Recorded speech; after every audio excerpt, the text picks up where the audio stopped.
ভালো কে আছে? তোমরা আবার একটা তালি ওদের জন্য। আচ্ছা, আমরা তাহলে আজকে একটা দারুণ একটা প্রোগ্রাম করবো, চমৎকার অনেক কিছু জানবো, অনেক অভিজ্ঞতা হবে, অনেক কিছু খাবো, তারপর হচ্ছে অনেক গিফট পাবো। ঠিক আছে, তোমরা সবাই মনোযোগ দিয়ে শুনবা। তাহলে আমরা আমাদের গেস্টদেরকে ডাকি। আমি অনুরোধ করছি আমাদের সবার পরিচিত মেরিনা আপু আসছেন, WWP এর প্রেসিডেন্ট। আসসালামু আলাইকুম। আপনাদের সামনে আমি আসতে পেরে ভীষণ খুশি লাগছে। আমি অনেক দূর থেকে আপনাদেরকে দেখছিলাম। আপনারা এক একজন ভীষণ লক্ষ্মী। আপনারা কি জানেন? জানি। আমরা নিজেদের জন্য একটা তালি দেব। আমি যে প্রতিষ্ঠানকে রিপ্রেজেন্ট করছি তার নাম women's federation world piece Bangladesh, এবং যেটা আপনারা ব্যানারে দেখতে পাচ্ছেন যে অনন্যা আমাদেরকে আজকে সবাইকে এখানে একসাথে করেছে। আমরা এসেছি যাতে আমরা সবাই কিছু না কিছু আজকে শিখি, যেটা আমাকে আমি হতে সাহায্য করবে। আমার রক্ষক আমি, তার মানে কি আপনারা একটু চিন্তা করেছেন? নিশ্চয় চিন্তা করেছেন। আমি একটি মেয়ে, আমি অনেক সময় আমার ভাই, আমার বন্ধু কি আরো অনেকের উপরে নির্ভর করি। আমি যদি অনেক বিষয়ে জানি তাহলে কিন্তু আমি আমাকে রক্ষা করতে পারি। সঠিক? যেমন আমাদের গুগল আছে, আমাদের অনেক কিছু জিজ্ঞেস না করলেও গুগল আপা আমাদেরকে অনেক কিছু বলে দেয়। কিন্তু আমি যদি এরকম আমার শ্রেণীকক্ষে আমার সহপাঠীদের সাথে মিলে অনেক কিছু শিখে ফেলি, তাহলে কিন্তু আমার জন্যই ভালো। আমার পথ চলাগুলো আরো সুন্দর হবে, আমার বড় হওয়াটা আরো সুন্দর হবে। আমি ছোটখাটো কিছু বিপদ আপদ থেকে নিজেকে রক্ষা করতে পারবো। তার মানে কি হলাম? আমার রক্ষককে আমি। ধন্যবাদ। আজকে আমরা আপনাদের জন্য কিছু সুন্দর সুন্দর কথা এনেছি, যার মধ্যে আছে কিভাবে খাবো, কেন খাবো, কোনটা খাবো না, তারপরে যদি আমি রাস্তাঘাটে যেতে হয় কখন যাব, কোথাও গেলে আমার মানসিক একটা প্রস্তুতি সেটা কেমন হতে পারে। ধরো কেউ আমার হাত ধরে ফেললো, কেউ একটু ছিনতাই করতে আসলো আমাকে, তখন আমি বেসিক কি করতে পারি যেটা থেকে আমি নিজেকে রক্ষা করতে পারি। এইটুকু জিনিস আমরা আজকে আপনাদের সামনে এখানে উপস্থাপন করব, কথা বলবো, আপনাদের মতামত নিব, আনন্দ করব এবং দিন শেষে কিছু শিখব। ঠিক আছে? ধন্যবাদ। তারপরে আসবে আমাদের ইসরাত আপু, ম্যানেজার ব্র্যান্ড মেকআপ কোম্পানি।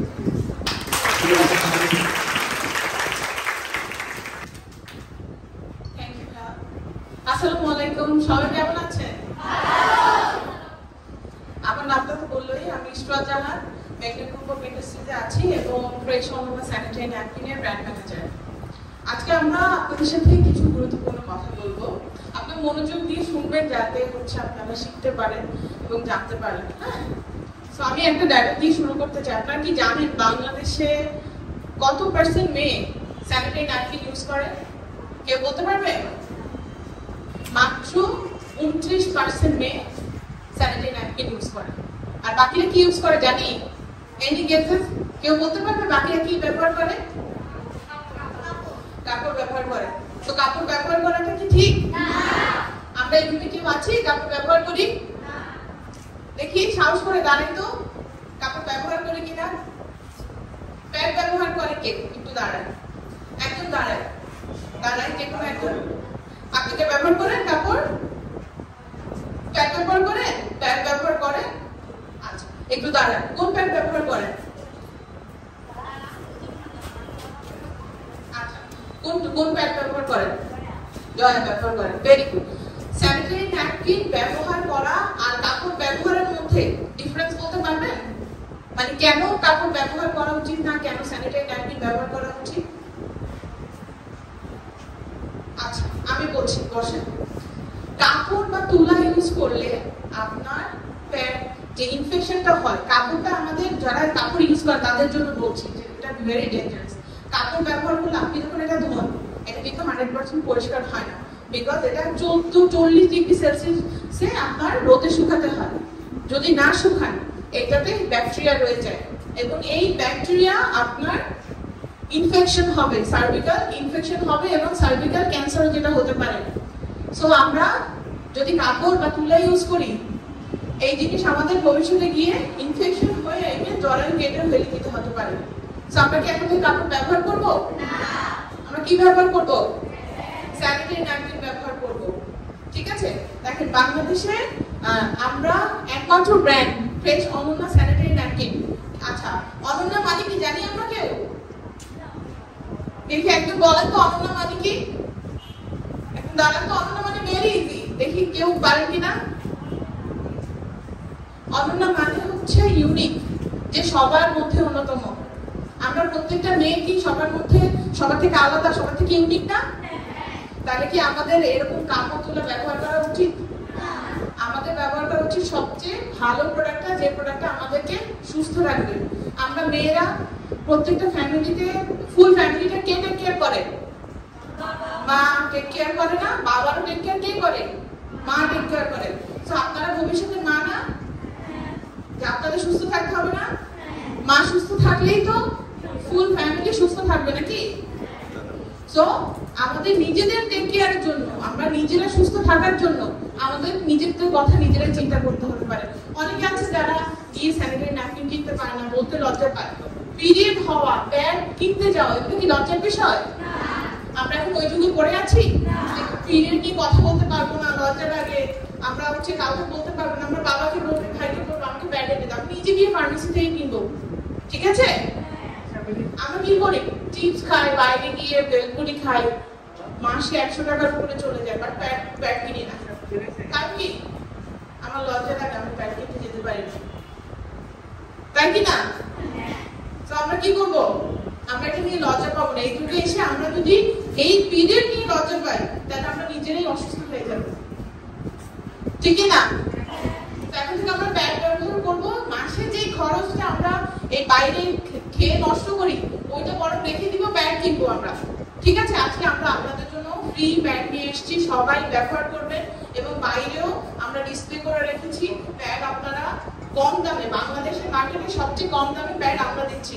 এবং আপনি এই প্যাডে যে কোয়ালিটিতে আছে, এটা বাংলাদেশের কোনো ব্র্যান্ডে নাই। আমরা ডাবল প্রোটেকশন দিচ্ছি, সবচেয়ে এক্সপেন্সিভ ম্যাটেরিয়াল দিচ্ছি, আপনারা বাইরে থেকে কিনতে পারবেন। আপনাদের জন্য আমরা আজকে ডক্টর নিয়ে আসছি, বিভিন্ন ধরনের ইম্পর্টেন্ট সেশন রেখেছি, যেখান থেকে আপনারা জানতে পারবেন যে একটা মেয়ে কত কিছু ইম্পর্টেন্ট, একটা মেয়ে মেনস্ট্রুয়াল হাইজিনটা কত ইম্পর্টেন্ট। থ্যাংক ইউ মেরিন আপনাকে অনেক অনেক ধন্যবাদ এই ধরনের একটা প্রোগ্রাম অ্যারেঞ্জ করার জন্য।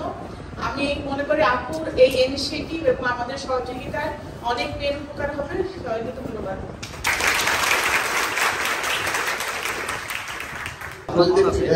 দেখতে চাই আমাদেরকে ভালো খাবার খেতে হবে না, ভালো ফোন খেতে হবে না, কখন কি খাবো, কিভাবে আমাদের ফিটনেস ঠিক থাকবে, আমরা কিভাবে কখন স্কুলে সুস্থভাবে আসবো, সুস্থ থাকবো, এই জিনিসগুলো আমাদের জানা দরকার না? এটা খুবই গুরুত্বপূর্ণ না? কত গুরুত্বপূর্ণ এটা বলো তো? অনেক বেশি, জোরে বলো। আমাদের প্রফেসর ডক্টর অনুপম হোসেন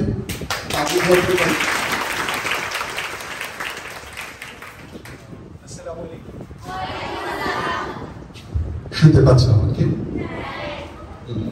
আমি একটু সাফার করছি, একটু আস্তে ধীরে কথা বলবো। 20 মিনিটস 25 মিনিটস আমরা কিছু জানবো। হ্যাঁ, আমরা ফুড অ্যান্ড নিউট্রিশন সম্পর্কে কিছু জানবো এবং আজকের এই ইনিশিয়েটিভের সাথে আমরা পরে সেটাকে এক করে নেব, কারণ আমি বিশ্বাস করি নলেজ ইজ পাওয়ার এবং মেয়েদের জন্য স্পেশালি খুব ইম্পর্টেন্ট। সো তোমরা তখন ফ্যামিলিতে ইমপ্লিমেন্ট করতে পারবে। সো আজকের এই মেসেজগুলো আমরা একটু মাইন্ডলি ফলো করার চেষ্টা করব এবং আমি বিশ্বাস করি এটা তোমাদের মাঝে বিহেভিয়ারাল চেঞ্জ আনবে। আমি বেসিক্যালি আমি মেডিকেল ডক্টর, আমি পাশ করেছি অনেক আগে 96-এ। তোমাদের জন্ম কেন 96-এ হয়েছে? তার আগেই আমি ডাক্তার হয়েছি, প্রায় 30 বছর আগে। এখন কাজ করছি হলো ওয়ার্ল্ড হেলথ অর্গানাইজেশনের সাথে নন কমিউনিকেবল ডিজিজ প্রিভেনশন নিয়ে। তোমরা কি নন কমিউনিকেবল ডিজিজ কেউ বোঝো? কেউ কি মোটা আছো, মনে করছো আমি মোটা, আমার ওয়েটের চেয়ে আমি একটু বেশি, আমার ওজন বেশি, এরকম কেউ আছো? না, আমরা কেউ নাই, তাই না? এটা আমরা প্রিভেন্ট করি, কেউ যাতে ওজন বেশি না হয়ে যায়। নাম্বার 2 হলো হার্ট অ্যাটাক যাতে কারো না হয়, সেই জন্য আমরা কাজ করি। এবং হার্ট অ্যাটাকটা এখন, আমি শিকদার মেডিকেল কলেজে যখন প্রফেসর ছিলাম, 17, 18, 19 বছর বয়সে হার্ট অ্যাটাক হচ্ছে। ডায়াবেটিস হচ্ছে খুব ছোট অবস্থায়, ডায়াবেটিস। সুতরাং ডায়াবেটিস, হার্ট অ্যাটাক, স্ট্রোক, এগুলি প্রিভেন্ট করা, ওবেসিটি প্রিভেন্ট করা, এই জিনিসগুলো নিয়ে কাজ করছি। কেউ কি বলবে আমাকে ফুড কি কি কাজ করে? বিউটিফুল, শক্তি যোগায়। তারপর বাহ, আলহামদুলিল্লাহ, এটা আমাদেরকে প্রোটেক্ট করে, ডিজিজ থেকে প্রিভেন্ট করে, ডিজিজ প্রিভেন্ট করে। আর কি করে? রোগ প্রতিরোধ ক্ষমতা বাড়ে। Very good, brilliant. And what about আরেকটা, আমাদের শরীরটাকে একটু নাদুস নুদুস করে না, বডি বিল্ড করে না? বডি বিল্ড করে, তাই না? সো কোন ফুডের কাজ কি আমরা কি জানি? ভাত কি কাজ করে? ভাত শক্তি যোগায়, শক্তি যোগায়। ভাত যদি বলো ভাত খেয়ে ভাতে বুদ্ধি হবে, এটা কি ঠিক? না, ঠিক না। আবার প্রোটিন খেয়ে, মাছ মাংস দুধ ডিম খেয়ে যদি বলো এটা আমাকে ইনস্ট্যান্ট এনার্জি দেবে, এটা কি ঠিক? না, ঠিক না। তাহলে ভাতটা আমাদেরকে এনার্জি দেয়। আর মাছ মাংস দুধ ডিম কি করে? প্রোটিন দেয়। প্রোটিনটা আমাদের বডি বিল্ড করে। আরেকটা খাবার আছে, বলো তো কি? ফ্যাট। কিসে আছে? তেল, ঘি, মাখন, বাটার, পনির। আমি যতই কথা বলি না কেন, আমার কথাগুলো only 7% কমিউনিকেশন। আমার ভয়েস, এটা হলো 30% of communication, but visual impact হলো more than 60% of the communication. এই জন্য আজকে যা বলবো ছোট্ট ছোট্ট করে জানবো, কিন্তু জানাগুলো আমাদের মনে রাখার চেষ্টা করব।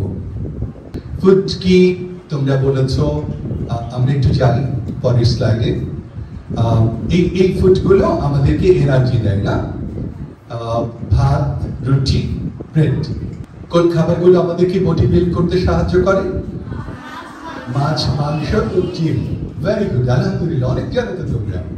তারপর এই খাবারগুলো আমাদেরকে রোগ প্রতিরোধ ক্ষমতা বাড়ায়। এর মধ্যে কি আছে?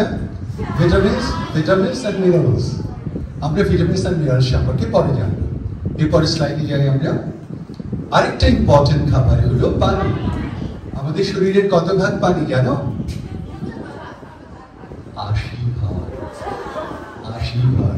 সারা পৃথিবীতে কত পার্সেন্ট পানি, কত পার্সেন্ট স্থল? 3 ভাগের 1 ভাগ।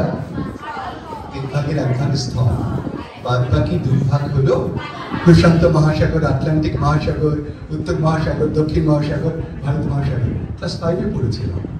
নেক্সট স্লাইডে আমরা যাই। আমরা কি এগুলি খাই? সাপ খাই? কুকুর খাই? ব্যাঙ খাই?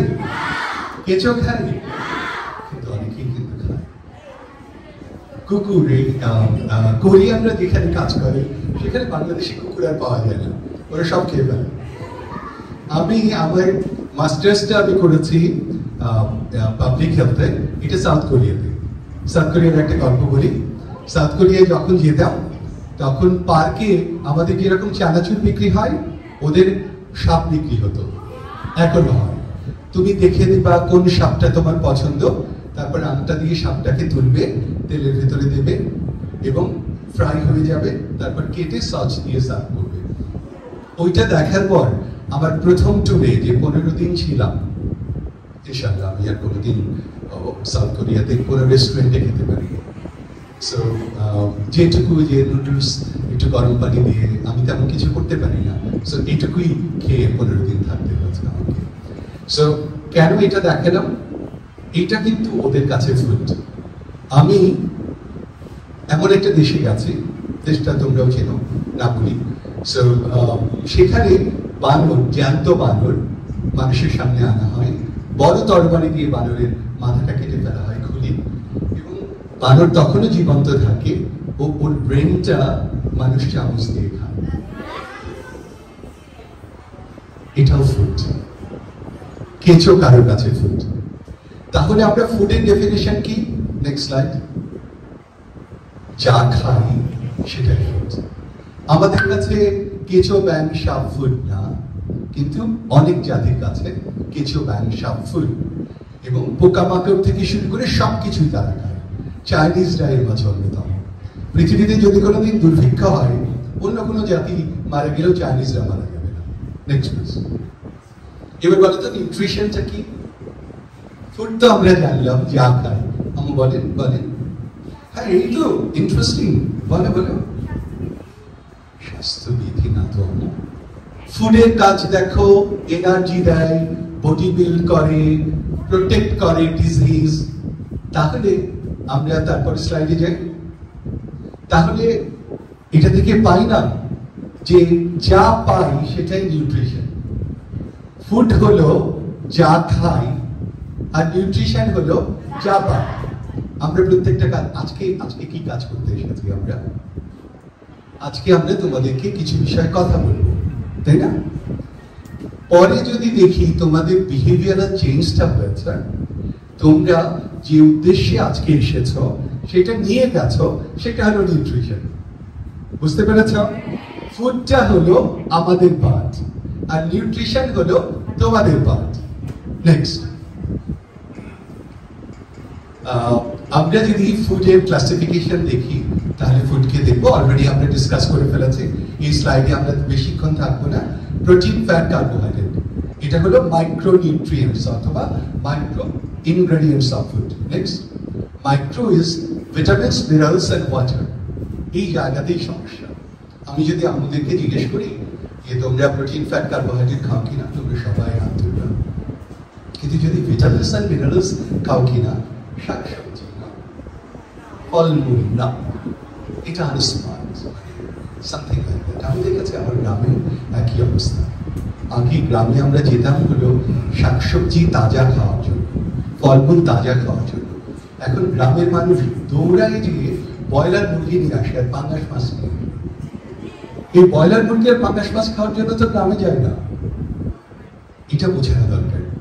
এবং আমরা আজকে দেখার চেষ্টা করব তোমাদের চারপাশে যা আছে সেটাই তোমাদেরকে সমৃদ্ধ রাখতে পারে। আসো দেখো, প্রোটিনের প্লান্ট সোর্স হলো বিন। এটা যে কোনো সিম হতে পারে। তোমরা নর্মাল যে সিম খাও সেটা, কিডনি বিন হতে পারে, ডাল হতে পারে। এগুলি হলো প্লান্ট সোর্স।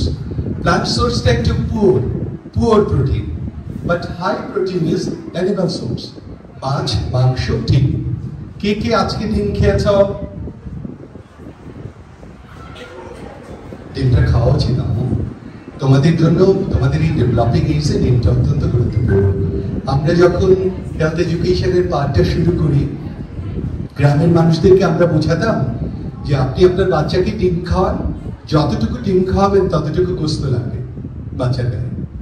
গ্রামের মানুষ এখন অনেক ডিম খাওয়ায় বাচ্চাদেরকে, নিজে না খেয়েও বাচ্চাকে ডিম খাওয়ায়। আমরা যদি সবকিছু আজকে ভুলে যাই, তাহলে এই মেসেজটা বলবো না। প্রতিদিন আমাদের একটা করে ডিম খেতে হবে, হাফ গ্লাস করে ডিম খেতে হবে। ইজ ইট ওকে? কে কে করবা একটু হাত তোলো। আলহামদুলিল্লাহ, that looks fine. Let's go forward. Fat, এই জায়গাতে আমাদের কোথায় ব্রিজিং করতে হয়। তোমাদের মতো তোমরা যেখানেই থাকো না কেন, গ্রামে, মফস্বলে, শহরে, ফ্যাটের প্রতি তোমাদের তীব্র আকর্ষণ। তেল বেশি খান, বাটার, ঘি এগুলি বেশি খান। পনির, চিজ অবশ্য কম্পারেটিভলি কম খাই, কিন্তু অন্যান্য জায়গায় আমরা তেল যেহেতু বেশি ব্যবহার করি। আমি যদি এখন তোমাদের, তোমরা ইয়াং এজে, তোমাদের হয়তো এখনো অ্যাবডোমিনাল ফ্যাটটা ওইভাবে ডেভেলপ করেনি, কিন্তু আমি যদি একটু বয়স হয়ে গেছে, গ্রামের মহিলা, তাদেরও অ্যাবডোমেনে প্রচুর পরিমাণে ফ্যাট। অ্যাবডোমেন মানে তো বুঝো পেট। সো এই পেটের ফ্যাটটা আমরা না বলতে পারি যদি আমরা তেল ব্যবহার কমাই। প্রতিদিন একজন মানুষের কতটুকু তেল দরকার বলো তো? একটা বড় চামচ, 1 table spoon, 1 simple table spoon, একটা ওই যে চায়ের চামচ আছে না, চায়ের চামচের 1 চামচ। 4 জনের মেম্বার যদি হও তোমরা, সারাদিন 4 চামচ তেলে তোমার সবকিছু হতে হবে। আমরা কি করি? এবং অনেক মানুষকে দেখেছি আমার গ্রামের বাড়িতেও, মনে করে যত তেল তত স্বাদ। সো আমরা কি সেকেন্ডটা মনে রাখবো, আজকে সেকেন্ড মেসেজটা, যে আমরা তেল অনেক কম ব্যবহার করব। ক্লিয়ার? ওকে, আমরা লেটস গো ফরওয়ার্ড। কার্বোহাইড্রেট আমরা জানি, ভাত, রুটি, ব্রেড। আমরা কি ভাতের পরিমাণটা আমরা দেখেছি মফস্বলে, গ্রামে আমরা একটু বেশি ভাত খেয়ে ফেলি, তাই না? আমরা আমাদের পেটটা ভরাবো হলো সবজি দিয়ে, সালাদ দিয়ে, ভাত কম খাবো। আমরা কতটুকু পানি খাবো? থার্ড মেসেজ আজকে, কতটুকু পানি খাবো আমরা? এই গরমে তোমাদের বয়সে পানি ডিপেন্ড করে, সব বয়সেই পানি খাওয়া ডিপেন্ড করে বডি সারফেসের উপরে। তোমাদের হাইট কত? 5 ফিট, 5 ফিট 1, 5 ফিট 2, তাই তো? আমার হাইট 6 ফিট 1। সো তোমার আর আমার পানি খাওয়া কি সেম হবে? না। আবার শীতকালে পানি খাওয়া, গরমে পানি খাওয়া কি সেম হবে? মোটামুটি একটা থাম্ব রুল আছে। থাম্ব রুলটা হলো প্রত্যেক সিজনে 1.5 লিটার প্রস্রাব হওয়ার জন্য যতটুকু পানি খাওয়া দরকার, তোমার প্রস্রাব 1.5 লিটার হতে হবে। Urine output 1.5 litre. এর জন্য কারো 2.5 লিটার পানি খেলেই চলে, কারো 3 লিটার পানি খেতে হয়। তোমাদের মোটামুটি 2.5 লিটার, 10 গ্লাস থেকে 14 গ্লাস পানি। আমার মনে হয় না কেউ এটা করে, এই জন্য আমরা তোমাদের মুখ দেখলে মনে হয় শুকায় গেছে। আর একটু বেশি পানি খাবো না আমরা? মোস্ট ইম্পর্টেন্ট মেসেজ টুডে, পানি আমরা অনেক বেশি খাবো, 12 থেকে 14 গ্লাস পরিমাণ পানি খাবো। ক্লিয়ার? Let's go forward. দ্রুত যাই আমরা। ভিটামিনস আছে তোমাদের, fat soluble vitamin, water soluble vitamin. Fat soluble vitamin হলো vitamin A, D, E, K, আর ওয়াটার সলিউবল ভিটামিন হলো vitamin B and C। Let's go forward. এটা ইম্পর্টেন্ট। ভিটামিন A, তোমাদের সবাই যদি ভিটামিন A কম খাও তাহলে কি হতে পারে জানো? Night blindness. আমি দেখেছি গ্রামে এখনো 10 to 15% boys and girls they are suffering from night blindness. So এই মেসেজটা তুমি তোমার পাশে দিতে পারো। মোলা, ঢালা মাছ, গাজর তো খুব কি গ্রামে কম পাওয়া যায়? না, পাওয়া যায়। তাহলে কেন নাইট ব্লাইন্ডনেস থাকবে? থাকা উচিত না। জেরপ্থ্যালমিয়া থাকা উচিত না। ত্বক টান টান হওয়া দরকার গ্রামে যারা থাকে। তোমাদের দেখলে এখনই মনে হবে যে তোমরা ভিটামিন এ ডেফিসিয়েন্সিতে আছো। অনেকেই ইভেন অনেক দূর থেকেই বুঝতে পারছি অনেকেই আয়রন ডেফিসিয়েন্সি আছে তোমাদের মাঝে। আমরা জানার চেষ্টা করব। ভিটামিন ডি আল্লাহ একেবারেই বিনা পয়সায় দিয়ে দিয়েছে। আমরা করোনার নাম শুনেছো তোমরা? কি এটা? ভাইরাস। এই করোনা ভাইরাস চেয়েও অনেক ভয়াবহ ভাইরাস কিন্তু এখন বিজ্ঞানীরা আবিষ্কার করেছেন। সো আজকে করোনা, কালকে মরোনা, পরশুদিন জরিনা, এরকম অনেক রোগ আসবে। কিন্তু আমরা যদি আমাদের ইমিউনিটিটা বাড়িয়ে রাখি তাহলে কিন্তু আমাদের রোগ প্রতিরোধ ক্ষমতা বাড়বে। তাহলে রোগ প্রতিরোধ ক্ষমতা বাড়ায় এরকম একটা বড় জিনিস হলো ভিটামিন ডি। আল্লাহ বিনা পয়সায় দিয়ে রেখেছে। সূর্যের আলো সকাল 10টা থেকে দুপুর 3টার মাঝে হাফ অ্যান আওয়ার, আধা ঘন্টা তোকে সূর্যের আলোতে যাওয়া, তাতে ভিটামিন ডি সমৃদ্ধ হওয়া। আমাদের ত্বকের নিচেই ভিটামিন ডি ইনঅ্যাক্টিভেটেড ফর্মে থাকে। এটার নাম হলো 7-হাইড্রক্সিকোলিক্যালসিফেরল। নাম মুখস্থ করার কোনো দরকার নেই। এটা অ্যাক্টিভেটেড ফর্ম পায় যখন সূর্যালোকের সংস্পর্শে আসে। আমরা কি সূর্যের আলোতে যাব? ইনশাআল্লাহ। তাহলে আমরা ভিটামিন ডি সমৃদ্ধ হব, এতে আমাদের ক্যালসিয়াম অ্যাবজর্পশন ভালো হবে, রোগ প্রতিরোধ ক্ষমতা বাড়বে, আরো অনেক কিছু।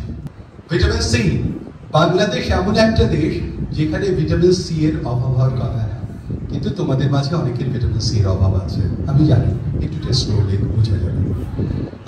এটাতে আমলকির সিজন শেষ হয়, কামরাঙা শুরু হয়, কামরাঙা শেষ হয় আমরা শুরু হয়, আমরা শেষ হয় চালতা শুরু হয়, চালতা শেষ হয় তেঁতুল হয়, তেঁতুল শেষ হয় কমলা লেবু, লেবু আসে, সবকিছু। সো আমরা কি ভিটামিন সি কখনো আমাদের ভিটামিন সি এর অভাব পড়বে না। আমরা প্রতিদিন 1 পিস করে লেবু খাবো, 4 ভাগের 1 ভাগ লেবু is good enough for you, একবার খাবার জন্য। বেশি খেলে লেবু আবার বেশি খেলে টক্সিসিটি হওয়ার চান্স থাকে, বেশি খাবে না। রিচ সোর্স হলো আমলকি, কমলা লেবু, লেবু, আমরা, কাঁচামরিচ। কিচ্ছু না পেলে 2 বেলায় 2টা কাঁচামরিচ খাবে, প্রচুর পরিমাণ vitamin C. Next is vitamin B. B অনেকগুলো আছে, B1, B2, B6, B12। মেয়েদের জন্য খুব ইম্পর্টেন্ট হলো B12। B12 ভিটামিনটা অনেক ইম্পর্টেন্ট তোমাদের জন্য, আয়রন আর B12।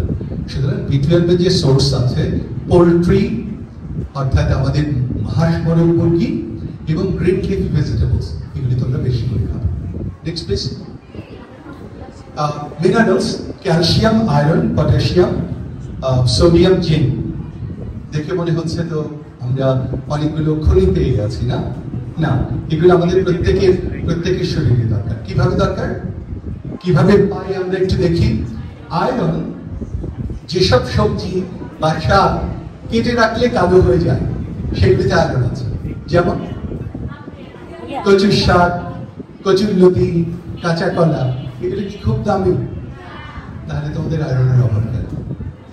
আমি এখানে নির্দ্বিধায় দেখছি তোমাদের ফার্স্ট, সেকেন্ড, থার্ড রোতে অ্যাটলিস্ট 50% এর আয়রন ডেফিসিয়েন্সি আছে।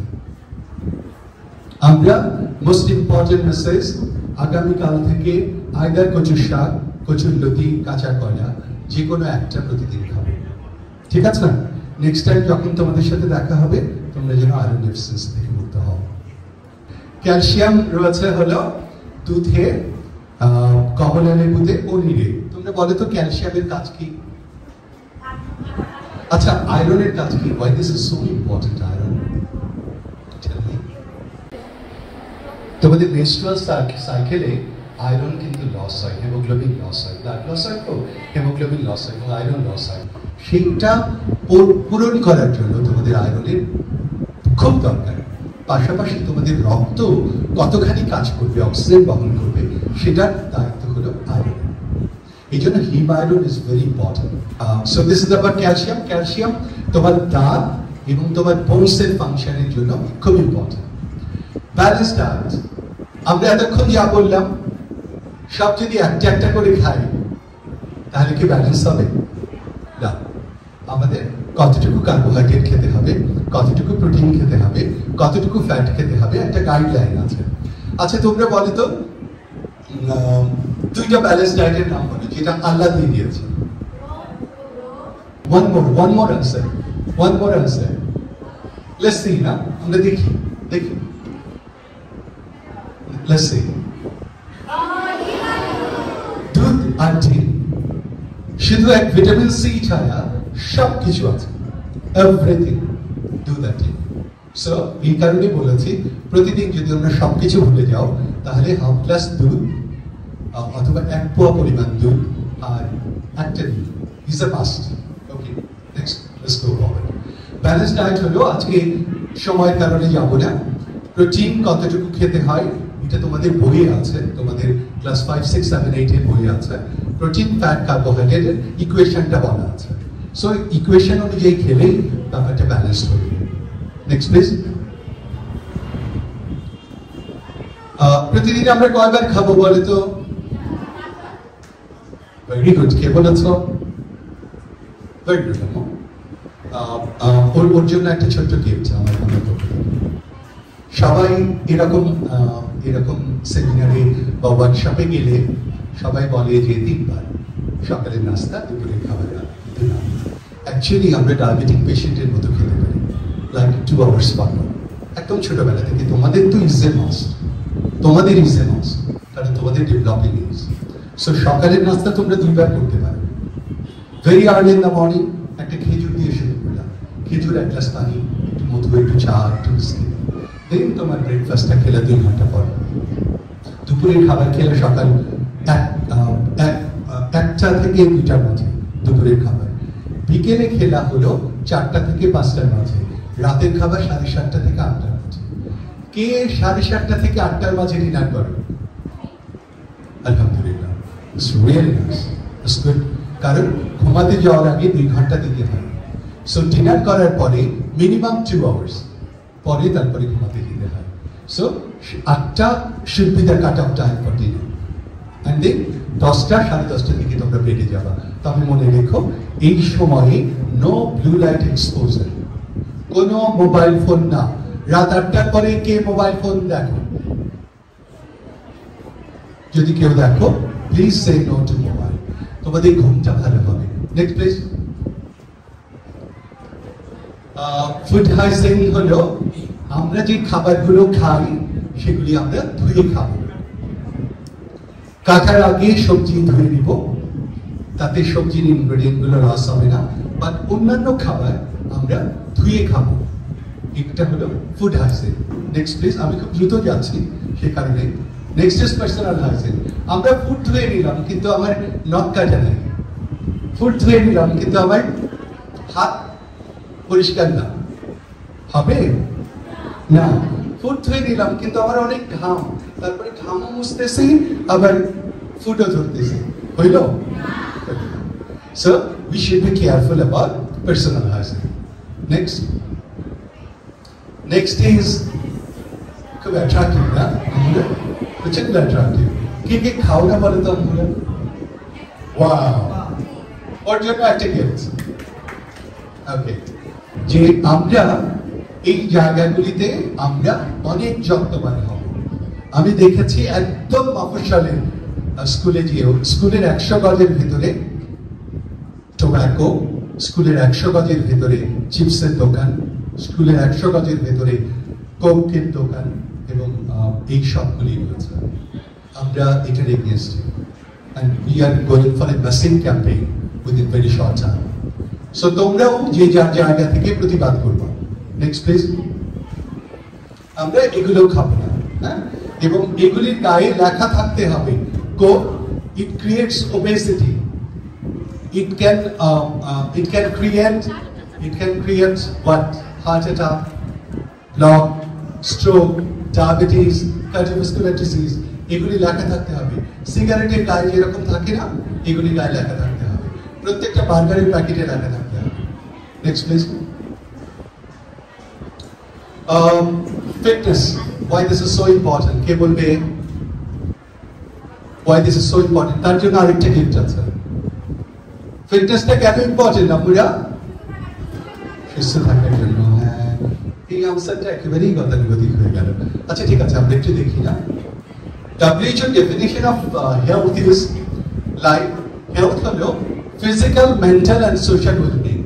তোমাকে ফিজিক্যালি ফিট থাকতে হবে, মেন্টালি ফিট থাকতে হবে, সোশ্যালি ফিট থাকতে হবে, এবং সেটা অ্যাচিভ করা যায় একমাত্র ফিজিক্যাল অ্যাক্টিভিটির মাধ্যমে। Next please. আমরা ফিজিক্যাল এন্ড মেন্টাল ওয়েলবিং নিয়ে, ওয়েলনেস নিয়ে কথা বলেছি। আমরা বলেছি অলরেডি এনসিডি নিয়ে আমরা নন কমিউনিকেবল ডিজিজ প্রিভেন্ট করব, আমরা আমাদের ইমিউনিটিকে বাড়িয়ে রাখবো। Next please. আমরা পজিটিভ হেলথ বলতে আমরা বুঝি আমরা ফিজিক্যালি অ্যাক্টিভ থাকবো, আমরা ডায়েট, ব্যালেন্স ডায়েট খাবো, এবং ঘুমাবো কত ঘন্টা? আচ্ছা, তোমাদের জন্য 8 ঘন্টা ঘুমটা আমি প্রেসক্রাইব করবো। আর 8 ঘন্টা যারা মাথার কাজ করো তাদের জন্য, যারা ডে লেবার তাদের জন্য 6 ঘন্টা 7 ঘন্টা স্লিপ। তোমাদের জন্য 8 ঘন্টা, পারলে 9 ঘন্টা, পারলে 9 ঘন্টা। In that case you have to go to bed early. 10টায় বেডে যেতে হবে, ফজরের নামাজের ওয়াক্তে উঠে যেতে হবে। ইন দ্যাট কেস তোমার 8 ঘন্টা 9 ঘন্টা ঘুম হবে। Next please. এটা মনে রেখো, এটা ফিট টেক হোম মেসেজ। ঘুমাতে হবে 7 থেকে 8 ঘন্টা, না হলে কিন্তু মোটা হয়ে যাবে। অনেকে মনে করে বেশি ঘুম মানে মোটা হবো। নো, যারা কম ঘুমায় তারা মোটা হয় বেশি। So benefits of quality sleep. তোমরা যদি ভালোভাবে ঘুমাও, what will happen to you? তোমাদের পারফরমেন্স বাড়বে, রিডিং পারফরমেন্স বাড়বে, তোমাদের আইকিউ বাড়বে, সবকিছু ভালো হবে, তোমাদের হিলিংটা ভালো হবে, তোমাদের ইনজুরি হবে না, ইমিউন সিস্টেম ভালো থাকবে, স্ট্রেস কম হবে, মেন্টাল হেলথ ভালো থাকবে। তাহলে আমরা ঘুমাবো না? আর যদি না ঘুমাই তাহলে কি হবে? Next slide. পুয়ার স্লিপের সাইনটা হলো ডে টাইম স্লিপিনেস, ঘুম ঘুম লাগবে সারাদিন ক্লাসে, টিচাররা কমপ্লেন করে না এই মেয়ে ঘুমাস কেন, ওরকম বলবে। হ্যাঁ, তারপরে জেনারেলাইজড উইকনেস হবে, খিদা বেড়ে যাবে, ঘুম কম হলে খিদা বেড়ে যায়। Last part is physical activity. আমরা কেন করব? সবচেয়ে সোজা ফিজিক্যাল অ্যাক্টিভিটি কি? ওকে, একটা So, হাঁটাহাঁটি is the best exercise. আমরা কেন করব? কারণ আমরা প্রকৃতির টাচে যাই, আমরা আমাদের ডাইজেশনটা ভালো হয়, অ্যাবজর্পশনটা ভালো হয়, বাউল মুভমেন্ট ভালো থাকে, আমাদের কোয়ালিটি স্লিপ আমরা এনশিওর করতে পারি। নেক্সট হলো আমরা ইলেকট্রনিক ডিভাইস থেকে দূরে থাকতে পারি। কিভাবে? অন্তত হাঁটার সময় তো আমি মোবাইল নিয়ে হাঁটবো না। আমাদের ইমিউনিটি ভালো হবে, এনসিডি প্রিভেনশন করতে পারবো, সোশ্যালাইজেশন হবে, হাঁটতে হাঁটতে কথা বলতে পারবো। Next please. এটা খুব ইম্পর্টেন্ট স্লাইড তোমাদের জন্য, যে অনেকে বলে তোমাদের মতো বাচ্চাদের এবং অভিভাবকদের মেইন প্রশ্ন থাকে, আমার বাচ্চা হাঁটলে কি একাডেমিক পারফরমেন্স ভালো হয়ে যাবে? ইয়েস, ইউকেতে একটা গবেষণায় দেখা গেছে যেসব স্টুডেন্টরা রেগুলার হাঁটে তাদের কি ভালো হয়। Let's see, next slide please. আমি আরো 20 সেকেন্ড পাইছি। Next slide. নাম্বার 1 হলো তাদের ম্যাথমেটিক্স পারফরমেন্স ভালো, রিডিং ভালো, আইকিউ ভালো, কোয়ালিটি অফ স্লিপ ভালো, অ্যাটেনশন ভালো, and better time management. So তাদের কি হয়? স্ট্রেস কম হয়, এনজাইটি কম হয়, মুড সুইং কম হয়, ডিপ্রেশন কম হয়, and suicidal tendency becomes zero. এতগুলি যেহেতু বেনিফিট, তাহলে আমরা কি হাঁটবো? কে হাঁটবো আজকে থেকে রেগুলার? আলহামদুলিল্লাহ, that looks fine. Last one. So, be proactive. একটা ছোট্ট গল্প দিয়ে শেষ করি না? একটা কনভেনশন সেন্টার, তার সামনে ইট ভাঙছিল 3 জন, একজন বাঙালি, একজন আমেরিকান, একজন জাপানি।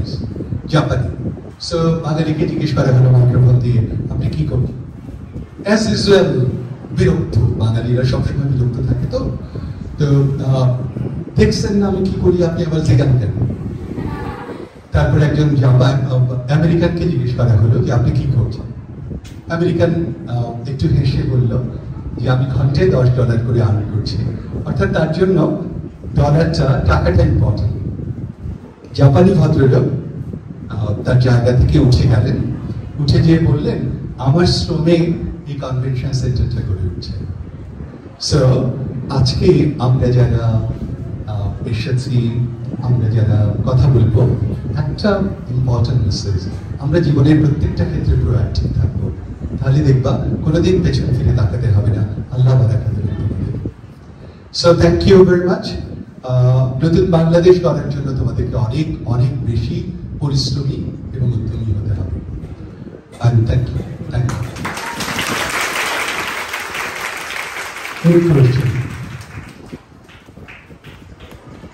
ধন্যবাদ ডক্টর অনুপম হোসেন স্যারকে। কেমন লাগলো আমাদের আজকের সেশন? ভালো লেগেছে? আমরা এনজয় করেছি। আমি একটু মঞ্চে ডেকে নিয়েছি WWP প্রেসিডেন্ট মিস মেহরিনকে এবং ফ্রেশ অননার ইসরাত আপাকে।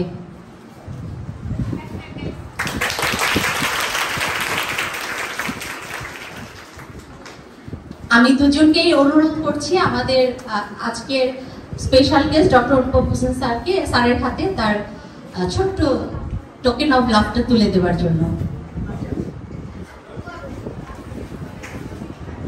একটা জোরে হাততালি দিয়ে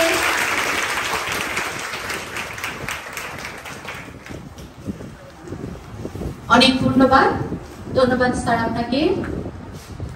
আমরা আজকে স্যারের এবং ইসরাত ম্যাডামের কাছ থেকে এই পর্যন্ত যতটুকু শুনলাম, আমরা কি সবাই মেনে চলতে পারবো?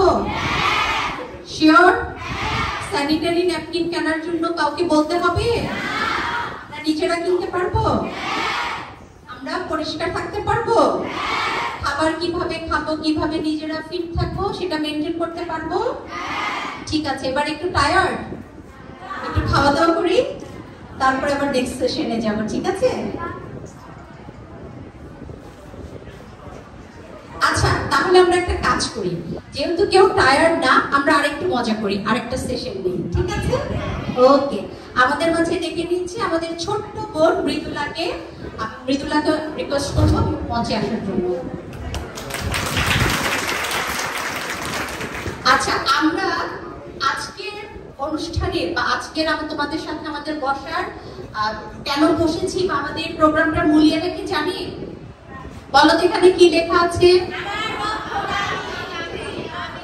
আমার রক্ষক আমি, আমি শুনতে পাই না, আমি গুড। আর আমার রক্ষক তার মানে আমরা নিজেরা নিজেদেরকে রক্ষা করতে পারি, সেটা যে কোনো সিচুয়েশনে, তাই না? তারপরেও আমাদের কিছু অপ্রীতিকর ঘটনা বা যেটা আমরা কখনো আশা করি না বাট ঘটে যায় পথ চলতে গেলে, তাই না? আমরা যখন রাস্তা দিয়ে যাই তখন নানা ধরনের হয় না, ওর ছেলেরা আমাদেরকে একটু টিটকারি মারে, একটু বাজে কথা বলে, বা একজন মুরব্বী একটু গায়ে হাত দিয়ে ধাক্কা দিয়ে চলে গেল, হয় কি না? হয়তো আপুর কথাটা শুনতে তোমাদের একটু লজ্জা লজ্জা লাগছে, অনেকে ব্লাশিং, মুচকি হাসতেছে। মুচকি হাসার কিছু নাই মা, এটাই স্বাভাবিক, তাই না? আচ্ছা, এরকম যদি কোনো সিচুয়েশন হয় এবং আমরা তাৎক্ষণিক নিজেদেরকে কিভাবে ওই অপ্রীতিকর ঘটনা থেকে বা ওই পরিস্থিতি থেকে নিজেদেরকে ইনস্ট্যান্ট রক্ষা করতে পারি, এমন কিছু কৌশল আমাদেরকে মৃদুলা দেখাবে, ঠিক আছে? আশা করি তোমাদের ভালো লাগবে। হ্যালো এভরিওয়ান, আমার নাম আয়েশা মাহাতুম মৃদুলা, আমি বিকর্মেশ্বর ক্লাস 10-এ পড়ি। আমি হচ্ছে গিয়ে বেসিকলি আজকে তোমাদেরকে ফার্স্টে আমার এই ডিগ্রি বছরে মার্শাল আর্ট করি, অ্যান্ড ফার্স্টে আমি তোমাদেরকে আমার মার্শাল আর্টের এক্সপিরিয়েন্সটা শেয়ার করবো, মানে পুরো জার্নিটা আমি একদম শুরু থেকে এ পর্যন্ত এখানে কীভাবে এসেছি, অ্যান্ড তোমরা কেন মার্শাল আর্ট করবে। মানে অবভিয়াসলি তোমাদের নিজেদেরকে প্রোটেক্ট করবা, অ্যান্ড প্রোটেক্ট করার জন্য মার্শাল আর্ট কেন ইম্পর্ট্যান্ট, এগুলোর কিছু ইম্পর্টেন্স বলবো, অ্যান্ড লাস্টে কিছু ডেমনস্ট্রেশন দেখাবো, like how you can protect yourself, or like তোমরা কী করে তোমাদের নিজেদেরকে সেলফ ডিফেন্স করবা। সো ফার্স্টেই বলি, আমি হচ্ছে গিয়ে মার্শাল আর্ট স্টার্ট করি ক্লাস 2-তে, মানে ক্লাস 1-এর শেষে, 2-এর ফার্স্টে, আমি যখন ক্লাস 2-তে, অ্যান্ড তখন বেসিকলি আমাকে আমার মা, আমার বোনও আমার সাথে শিখতো, মানে একসাথে আমরা ভর্তি হয়েছি। তো আমার মা আমাকে হচ্ছে ওখানে জোর করে নিয়ে গিয়েছিল, আমার কোনো ইচ্ছা ছিল না ওখানে কিছু করার, অ্যান্ড আমার বোনের ইচ্ছা ছিল, আমার ছিল না। তো দেখা যায় আস্তে আস্তে ওখানে করতে করতে 1-2 বছর যাওয়ার পরে দেখা যায় আমার নিজের একটা ইন্টারেস্ট, লাইক অনেক ইন্টারেস্টিং লাগে জিনিসটা। যখন এটা আমি মানে যখন আমাদেরকে করাতো, তখন যখন আমি দেখতাম যেগুলো প্র্যাকটিক্যালিও অ্যাপ্লাই করা যায়, তখন আমার এটা অনেক ইন্টারেস্টিং লাগে। এরপরে দেখা যায় 1-2 বছর পরে আমাকে কেউ বাসায় ধরে রাখতে পারতো না, যখন টাইম হতো আমি নিজে থেকে চলে যেতাম, এরকম। অ্যান্ড এখন বলি তোমাদেরকে ইম্পর্টেন্স বলি। ফার্স্টে তোমরা মার্শাল আর্ট, শুধু মার্শাল আর্ট না, তোমরা কারাতে করতে পারো, তাইকোয়ান্ডো করতে পারো, জুজুৎসু করতে পারো, জুডো করতে পারো, এনিথিং। এটা করার ফার্স্ট ইম্পর্টেন্স হচ্ছে গিয়ে তো জানি সেলফ ডিফেন্স। তোমরা নিজেদেরকে ডিফেন্ড করতে পারবা ফ্রম এনিথিং, যাই হবে তোমাদের সাথে, ইনস্ট্যান্ট রাস্তায় কোথাও তোমাদের সাথে কখনো হ্যারাসমেন্ট অর সামথিং, ছিনতাই করলে যাই হবে, তোমরা এটা করলে তোমাদের মাথায় একটা আইডিয়া থাকবে, অথবা তোমরা কিছু টেকনিক্স জানতে পারবা যেটা নিয়ে তোমরা নিজেদেরকে ডিফেন্ড করতে পারবা। সেকেন্ডলি হচ্ছে কি হেলথ। তোমরা আমাদের লাইফে লাইক হেলদি হওয়ার জন্য মার্শাল আর্ট অনেক ইম্পর্টেন্ট। এক্সারসাইজ, ফার্স্ট থিং হচ্ছে এক্সারসাইজ, অ্যান্ড মার্শাল আর্ট করলে তো অবভিয়াসলি এক্সারসাইজ হয়। তো সেকেন্ড হচ্ছে কি এক্সারসাইজ, অ্যান্ড থার্ড থিং হচ্ছে গিয়ে লাইক স্পিকিং স্কিলস। আমরা এখানে অনেকে আছি অনেক ইন্ট্রোভার্ট টাইপের, যেমন আমি অনেক ইন্ট্রোভার্ট, আমি কথা বলতে পারি, আমি জানি না এতগুলো মানুষের সঙ্গে এখানে দাঁড়িয়ে আমি কীভাবে কথা বলতেছি। আমি আমার ফ্যামিলিতে কাউকে আমি সালাম দিতে পারি না, আমি এত শাই, বাট আমি এখন তোমাদের সামনে দাঁড়িয়ে এখানে কথা বলতেছি। সো থার্ড যেটা, সেটা হচ্ছে তোমাদের জড়তা কাটবে। তোমাদেরকে একটা কাহিনী বলি, সেটা হচ্ছে আমি একদিন হচ্ছে স্কুল থেকে বাসায় আসছিলাম, এটা আমার প্যারেন্টসও জানে না, এই কাহিনী আজ পর্যন্ত আমি আমার প্যারেন্টসকে বলিনি। তো একদিন আমি স্কুল থেকে বাসায় আসছিলাম রিক্সা করে। তো আমাদের স্কুল থেকে বাসায় আসার সময় একটা রেল গেট আছে ওখানে, মালিবাগ রেল গেট। তো ওইখানে ওই রাস্তাটা, রেল গেটের রাস্তাটা একটু ভাঙা ছিল। তা আমি যে রিক্সাওয়ালাটা ছিল উনি একটু না মানে বয়স্কই ছিল। তো উনি যখন এসেছে, মানে ওই রেল গেটের রাস্তা দিয়ে যখন যাচ্ছিল, তখন রাস্তাটা তো ভাঙা, তো ওনার সামনে যে রিক্সাটা ছিল উনি ব্যালেন্সে না সামনে রিক্সাটার সাথে একটু লেগে গিয়েছে, এটা নর্মালি সবসময় হয়, তো একটু লেগে গিয়েছে। তো লাগার পরে সামনে যে রিক্সাওয়ালাটা ছিল উনি নেমে এসে আমার যে রিক্সাওয়ালাটা ছিল ওনার কলারে ধরেছে, ধরে বলতেছে মানে নর্মালি রিক্সাওয়ালাটা ঝগড়া লাগে যা বলে এরকম গালিগালাজ করতেছিল। অ্যান্ড দেন রাস্তা দিয়ে একটা হেঁটে যাচ্ছিল একটা লোক, উনি লাইক সানগ্লাস পরেছিল, অনেক ওয়েল ড্রেসড ছিল, ওনাকে দেখে মনে হচ্ছিল অনেক স্মার্ট। তো উনি এসে যখন দেখছে, উনি পুরো ইনসিডেন্টটা দেখেছে, তো যখন দেখেছে দেখে এসে উনি দাঁড়িয়ে কোনো সানগ্লাস পরেছিল না, উনি এমনি সানগ্লাসটা খুলে আমার রিক্সাওয়ালাকে বলতেছে যে রিক্সা চালাইতে পারো না, ঢাকা শহর আসো কেন। তো এরা যখন বলছে তখন আমার অনেক রাগ উঠছে। দেখো তোমাদের সাথে যদি তোমরা একটা রিক্সায় একটা বয়স্ক মানুষের সাথে যদি এভাবে করতো তোমাদের রাগ উঠতো না? তোমরা চাইতে না তাকে ডিফেন্ড করতে? হ্যাঁ, কিন্তু আমরা সবাই কিন্তু অ্যাফ্রেড থাকতাম, কেউ কিন্তু করতে পারতাম না, কিন্তু সাহস করে বলতে পারতাম তাকে যে লোকটা ছিল, অনেকে কিছু বলতে পারতাম, তোমাদের সাহস হইতো? হয়তো হইতো, অনেকের হইতো, বাট মোস্ট অফ দ্য পিপলের কিন্তু হইতো না। আমারও ছিল না, কিন্তু আমি জানি না ওদিন আমার কি হয়েছিল, আমি মাস্ক পরেছিলাম, ওই দিন আমি মাস্ক খুলে যে লোকটা যাচ্ছিল ওনাকে আমি লিটারালি বলছি যে আপনি কি একদিন রিক্সা চালায় দেখছেন? আর আমি যখন ওনাকে এটা বলছি ওনার পুরো চুপ হয়ে গেছে। অ্যান্ড যে হচ্ছে গিয়ে রিক্সাওয়ালাটা আমার রিক্সাওয়ালার হচ্ছে গিয়ে কলার ধরেছিল, ওনাকে আমি বলছি যে আপনি আপনার এইজ দেখেন আর যার কলার ধরে আছেন ওনার এইজ দেখেন। আর উনি যখন এটা শুনছে সাথে সাথে কলার ছেড়ে দিচ্ছে, কিচ্ছু বলেন, উনি জাস্ট কলারটা ছেড়ে দিচ্ছে। সো এইভাবে তোমরা তোমাদের স্পিকিং স্কিলস বাড়াতে পারো, তোমরা তোমাদের জড়তা কাটাতে পারবা। এটা একটা ইনসিডেন্ট ছিল। অ্যান্ড ফোর্থ থিং হচ্ছে তোমরা মার্শাল আর্ট শুধু আমরা সেলফ ডিফেন্সের জন্য করতে পারি মানে করি না, আমরা হচ্ছে কি এটা নিয়ে আমাদের ক্যারিয়ার ডেভেলপ করতে পারি। সেটা হচ্ছে আমরা এখানে নর্মালি সেলফ ডিফেন্স টেকনিক্স তো শিখি, বাট এখান থেকে কিন্তু আমরা অনেক টুর্নামেন্টসে কম্পিটিশনে এখানে যাই, যেমন তোমরা ক্লাব টুর্নামেন্টসে যাও, দেন হচ্ছে কি ন্যাশনাল ইন্টারন্যাশনাল টুর্নামেন্টসে কিন্তু আমরা যাই, ওখান থেকে কিন্তু আমরা আমাদের ক্যারিয়ার ডেভেলপ করতে পারি এটা। অ্যান্ড ফিফথ থিং হচ্ছে কি তোমরা তোমাদের কনফিডেন্স বাড়াতে পারবা, অনেক কনফিডেন্ট হতে পারবে নিজের উপরে। যেমন আরেকটা কাহিনী বলি, সেটা হচ্ছে কি আমাদের এটা হচ্ছে কি 2022 এর কাহিনী। আমার তখন একটা কম্পিটিশন ছিল, তো কম্পিটিশনের এর আগের সপ্তাহে আমার একটা ইনজুরি হয় পিঠে। আমি ওই যে আমরা লাইক বক্সিং দেখি না, একটা বক্সিং প্যাড হচ্ছে কি বক্সিং করে, ওরকম আমাদের ক্লাবে একটা বক্সিং প্যাড ছিল, সেখানে আমি হচ্ছে কি জাম্প করে কিক করতে গিয়ে পড়ে যাই ব্যালেন্স হারে, তো যার কারণে আমার পিঠে একটু ইনজুরি হয়। তো ওইটা নিয়ে আমি কম্পিটিশনের দিন ওখানে কম্পিটিশন করতে গিয়েছি। তো আমাদের মার্শাল আর্টে হচ্ছে কি দুইটা থিং, একটা হচ্ছে কি কাতা আর একটা হচ্ছে কুমিতে। শ্যাডো ফাইট চিনি আমরা, তোমরা কেউ শ্যাডো ফাইট চিনো? ছিল না।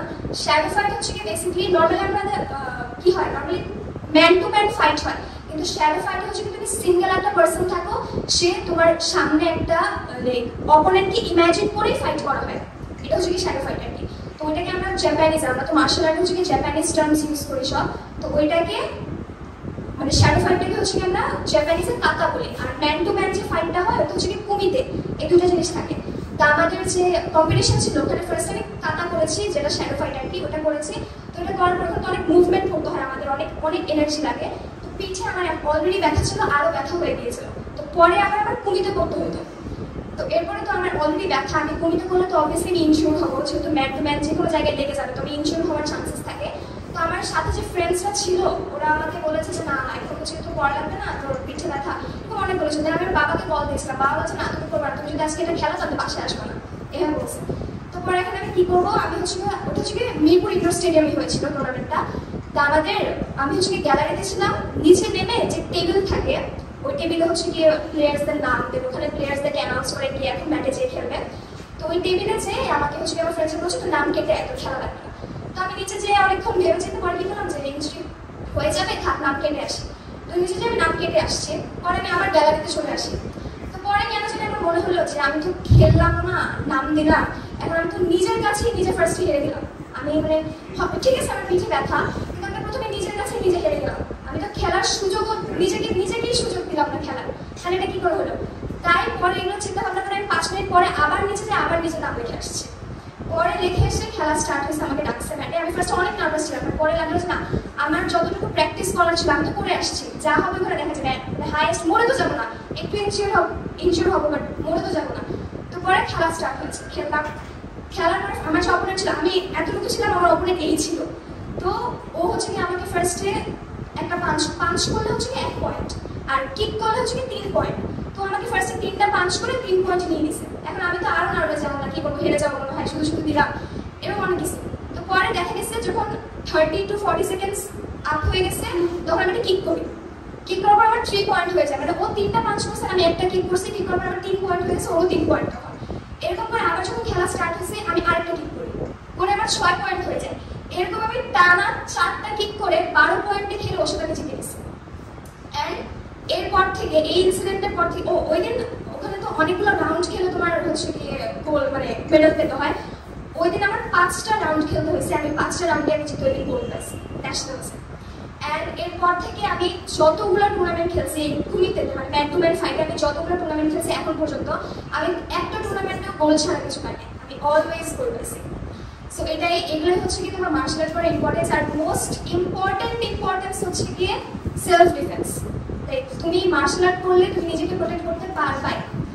এখন আমি হচ্ছে তোমাদেরকে কয়েকটা সেলফ ডিফেন্স টেকনিক দেখাবো, যেগুলো রাস্তায় হচ্ছে যদি অনেক সময় দেখা যায় মানুষ আমাদের হাত ধরে অথবা পিছন থেকে এসে ধরে, তোমরা ওগুলো কি করে ডিফেন্ড করবা এবং কিছু টেকনিক্স আমি তোমাদেরকে দেখাবো। তো আমার একজনকে লাগবে, তোমরা তোমাদের মধ্যে কেউ একজন একটু আসো স্টেজে, তুমি আসো। হ্যাঁ আসো, ক্যাপ খুলে আসো।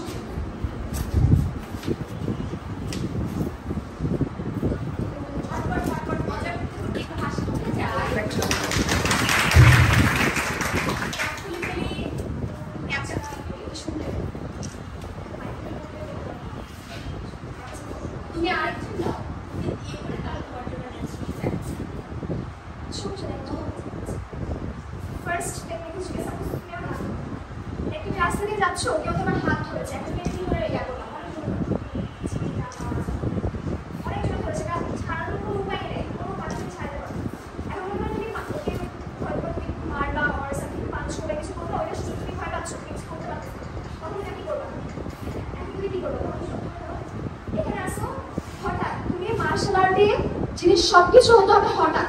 তুমি যদি ওকে বুঝিয়েই ফেলো তুমি কি করতেছো, তা তো আরেকটা জিনিস করে ফেলবে। তো তুমি কি করবা সেটা তোমার যে মানে অপোনেন্ট বা যে থাকবে তাকে বুঝতে দেওয়া যাবে না, তুমি কি করবা শক্ত করে রাস্তা তোমাকে একটা ছেলে বুঝতে যাবে। তুমি যদি হঠাৎ করে এখানে আসে না অনেক সুযোগ ধরো, ও বুঝবে না, ঠিক আছে? আমি যে কোনো সময় থাকবা নর্মালি, কিন্তু তুমি যদি হঠাৎ করে ওখানে ছাড়া দাও তোমার হাত, এটা কিন্তু শক্তি লাগবে না। এমন না যে আমি মার্শাল আর্ট করে আমার অনেক শক্তি আছে তার জন্য ছেড়ে দিয়েছি, না। তুমি যদি হঠাৎ করে ওর হাত এখানে এই যে ঘুরাই দাও, ও হাত এমনি ছেড়ে দেবে, ও হাত এভাবে ছেড়ে দেবে, যে কোনো হোক। আমি যদি আঙ্কেলকে দিয়ে করে আঙ্কেল ছেড়ে দেবে, ঠিক আছে? এরকম না যে আমি আমার অনেক শক্তি আছে তার জন্য ছেড়ে দিয়েছি, এটা সেকেন্ড। এখন এটা করার পরে কিন্তু ছাড়াই দিলাম, এখন আমি কি করবো, তোমাকে আবার মারবে। তখন তুমি আমাদের হাতের যে জায়গাটা আছে তালু, ওর যে এই আমাদের যে থুতনি, আমাদের বডিতে কিছু পার্টস আছে যেগুলো অনেক সেন্সিটিভ, যেমন তোমার আর্টস, তুমি যদি তোমার এই আর্টটা সারাদিন বাড়ি দাও কিচ্ছু হবে না, কিন্তু তোমার যে এরপরে জয়েন্ট, তোমার এই জয়েন্টে যদি কেউ একটু বাড়ি দেয় তোমার অনেক বড় একটা ইনজুরি হয়ে যাবে। সো আমাদের বডিতে এরকম কিছু সেন্সিটিভ পার্টস আছে যেসব জায়গা তোমার জানতে হবে, অ্যান্ড যেন ওই সব জায়গা তোমার টার্গেট করে হিট করতে হবে। যেমন ওই থুতনি, আমি যদি আমার হাতের তালু দিই, ওকে তো ছাড়াই দিলাম, এখন ওকে ধরে আমি যদি আমার হাতের তালু দিয়ে মুঠিভাবে ঘুরাই দেই তাহলে কিন্তু ও শেষ, ওর ঘাড় পিছন দিয়ে আওয়াজ হবে, ওই টাইমে তুমি দৌড়ে দেবে, তোমার যা ইচ্ছে তুমি তাই করতে পারো। আর সেলফ ডিফেন্সের ফার্স্ট থিং হচ্ছে কি দৌড়ানো। তুমি যদি দৌড়াইতে পারো তাহলে তোমাকে কেউ ধরতে পারবে না, এটা হচ্ছে সবচেয়ে বড় সেলফ ডিফেন্স। এন্ড তারপরে যদি দৌড়ানোটা না হয় তারপরে তুমি বাকি জিনিস করতে পারো, এটা সেকেন্ড থিং হচ্ছে ধরো তোমার কেউ কলার ধরে, যদি তোমার কেউ কলার ধরে জোরে ধরো,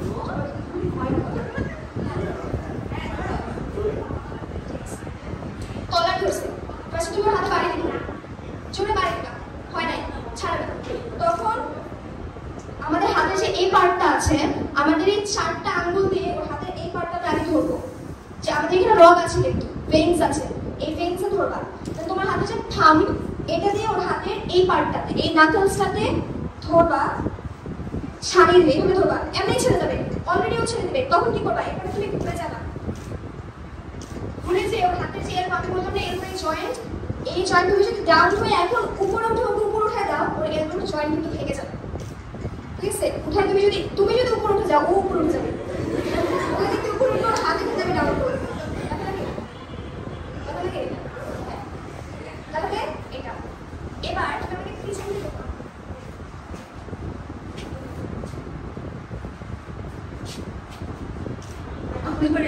শক্ত, যত যত শক্তি আছে করে। ঠিক আছে, কিচ্ছু করার সুযোগ নেই আমার। আমি কি করবো? কিচ্ছু করার সুযোগ নেই। এখন কি করবো? ফার্স্টে তুমি দেখবা যে তুমি ডাউন হয়ে নিচে যেতে পারতেছিলে না। আগে দেখবা। এখন মনে করো তোমাকে তার কোনো মেয়ে আনতে করবে না, অবভিয়াসলি কোনো একটা ছেলে করবে। তো অবভিয়াসলি সে তোমার থেকে অনেক অনেক শক্তিশালী হবে। তুমি এমন করতে পারবে না, ডাউন হইতে পারবে না, অনেক জোরে ধরছে। তখন তুমি আগে তোমার যে এই দুই কাঁধ আছে, আগে একটা উপর উঠাবা, আরেকটা উপর উঠাবা। ওই একটু মুভ হবে, একটু ডিসব্যালেন্স হবে। আগে একটু উপর উঠাবা, আরেকটু উপর উঠাবা। এবার ডাউন হবে। বুঝছে? তুমি যদি আগে ওকে ডিসব্যালেন্স করে দাও, যদি ডিসব্যালেন্স করার দরকার না হয় তাহলে করবা না। কিন্তু অনেক শক্ত করে ধরছো, তুমি বুঝতেছো এটা ছাড়ানোর উপায় নাই, তখন ডিসব্যালেন্স করবো আমাকে। ওরা দেন ডাউন হবা।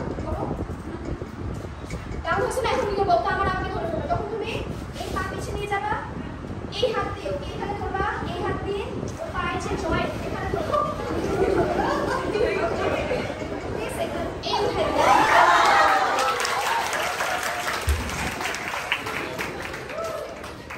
ও কিন্তু মেয়ে, ও হালকা, এই জন্য কিন্তু আমি উঠাইতে পারি না। তুমি এটা যে কাউকে উঠাইতে পারবা। তোমার কাছে তোমার ওর বডির ভরটা কিন্তু তোমার এখানে থাকবে, আর এখানে তুমি যে কাউকে উঠাইতে পারবা। ঠিক আছে, উঠাই দেন, খালা দাও, যাচ্ছে তাই। ওকে, এটা এখন সেম টেকনিক যদি কেউ তোমার চুল ধরে, চুল ধরো, আমরা তো ছুটি করে থাকি মেয়েরা, যদি পিছন থেকে এসে কেউ আমাদের চুল টান দেয় তখন কি করবো? চুল টান দেয় তখন কি করবো? একটু আগে দেখবা ওর হাত কোথায়, তোমার মাথায় এখানে, ওর হাত ধরবা। সেম টেকনিক কেউ যেমন দেখালাম যে হাতের এই পার্টটি হচ্ছে এই রেঞ্জের এখানে, এখানে ধরবা, আগেও হাত ধরবা, এখানে ধরবা, ওকে ঘুরাই দিবা।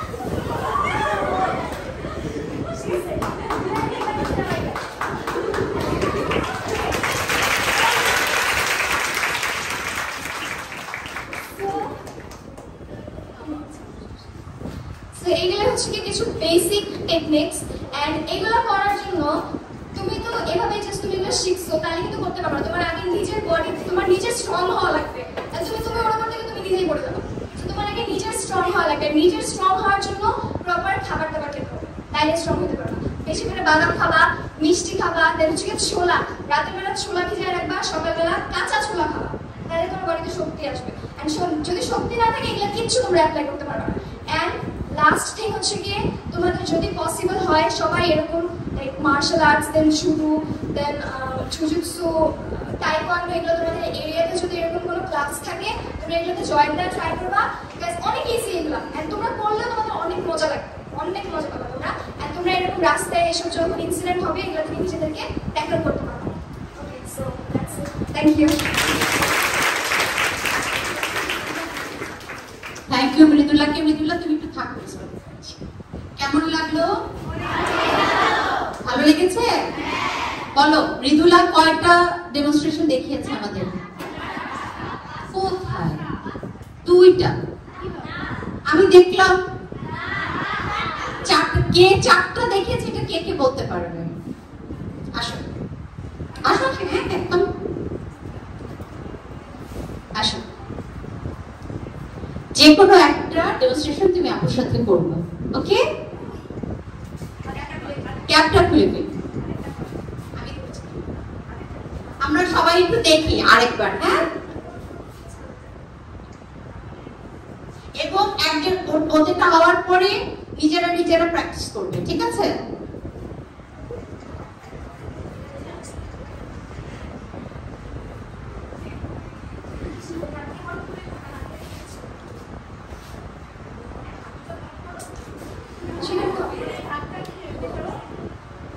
আমার দিকে তুমি টানবে, আমি এখানে আছে, তুমি যেদিকে আছো ওই দিক থেকে টানবে। এই ধরলাম, এই তোমার দিকে আছে, মানে আমার দিকে টানবে। তোমরা কিন্তু টেকনিকগুলো খেয়াল করতে পারোনি, আবার দেখো। আরো ভালো লাগবে, ধাম না হয় আরো জোরে।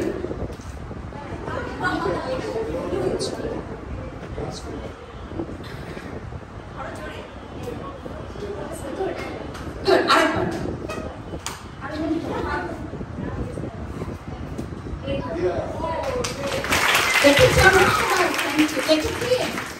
পারবো? তুলে আছাড় মারতে পারবে কে? কে পারবে? সবার আগে যে হাত তুলবে তাকে ডাকবো। ও মা, আসো যাও, অনেকে আছাড় মারতে পারে।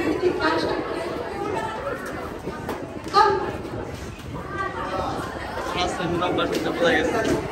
জন্য একটা তালিও আছে দেখছি রেডি আলহামদুলিল্লাহ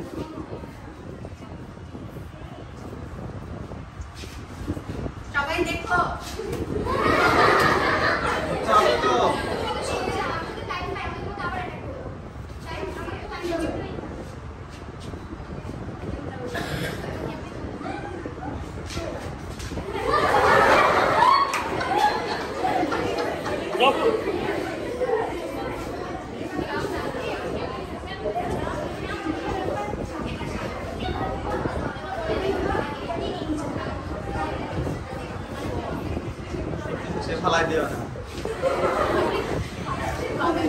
আমি কিন্তু আবার পেছন থেকে কাউকে ডেকে দিব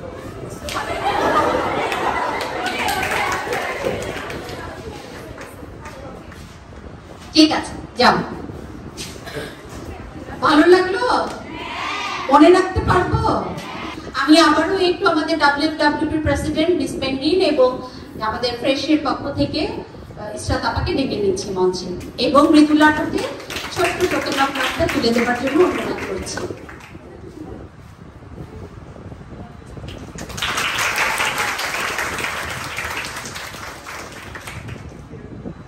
আমরা চাই আমরা এখানে যারা উপস্থিত আছি সবাই মৃদুলার মতো এরকম কি হব স্ট্রং আমরা কি সঞ্চয় করি কিভাবে সঞ্চয় করি একজন বলো কিভাবে সঞ্চয় করি কিভাবে সঞ্চয় করি মা টিফিনের টাকা রেখে বা মা টিফিনের টাকা কত দেয় 20 টাকা কতটুকু সেভ করো কোথায় রাখো টাকাটা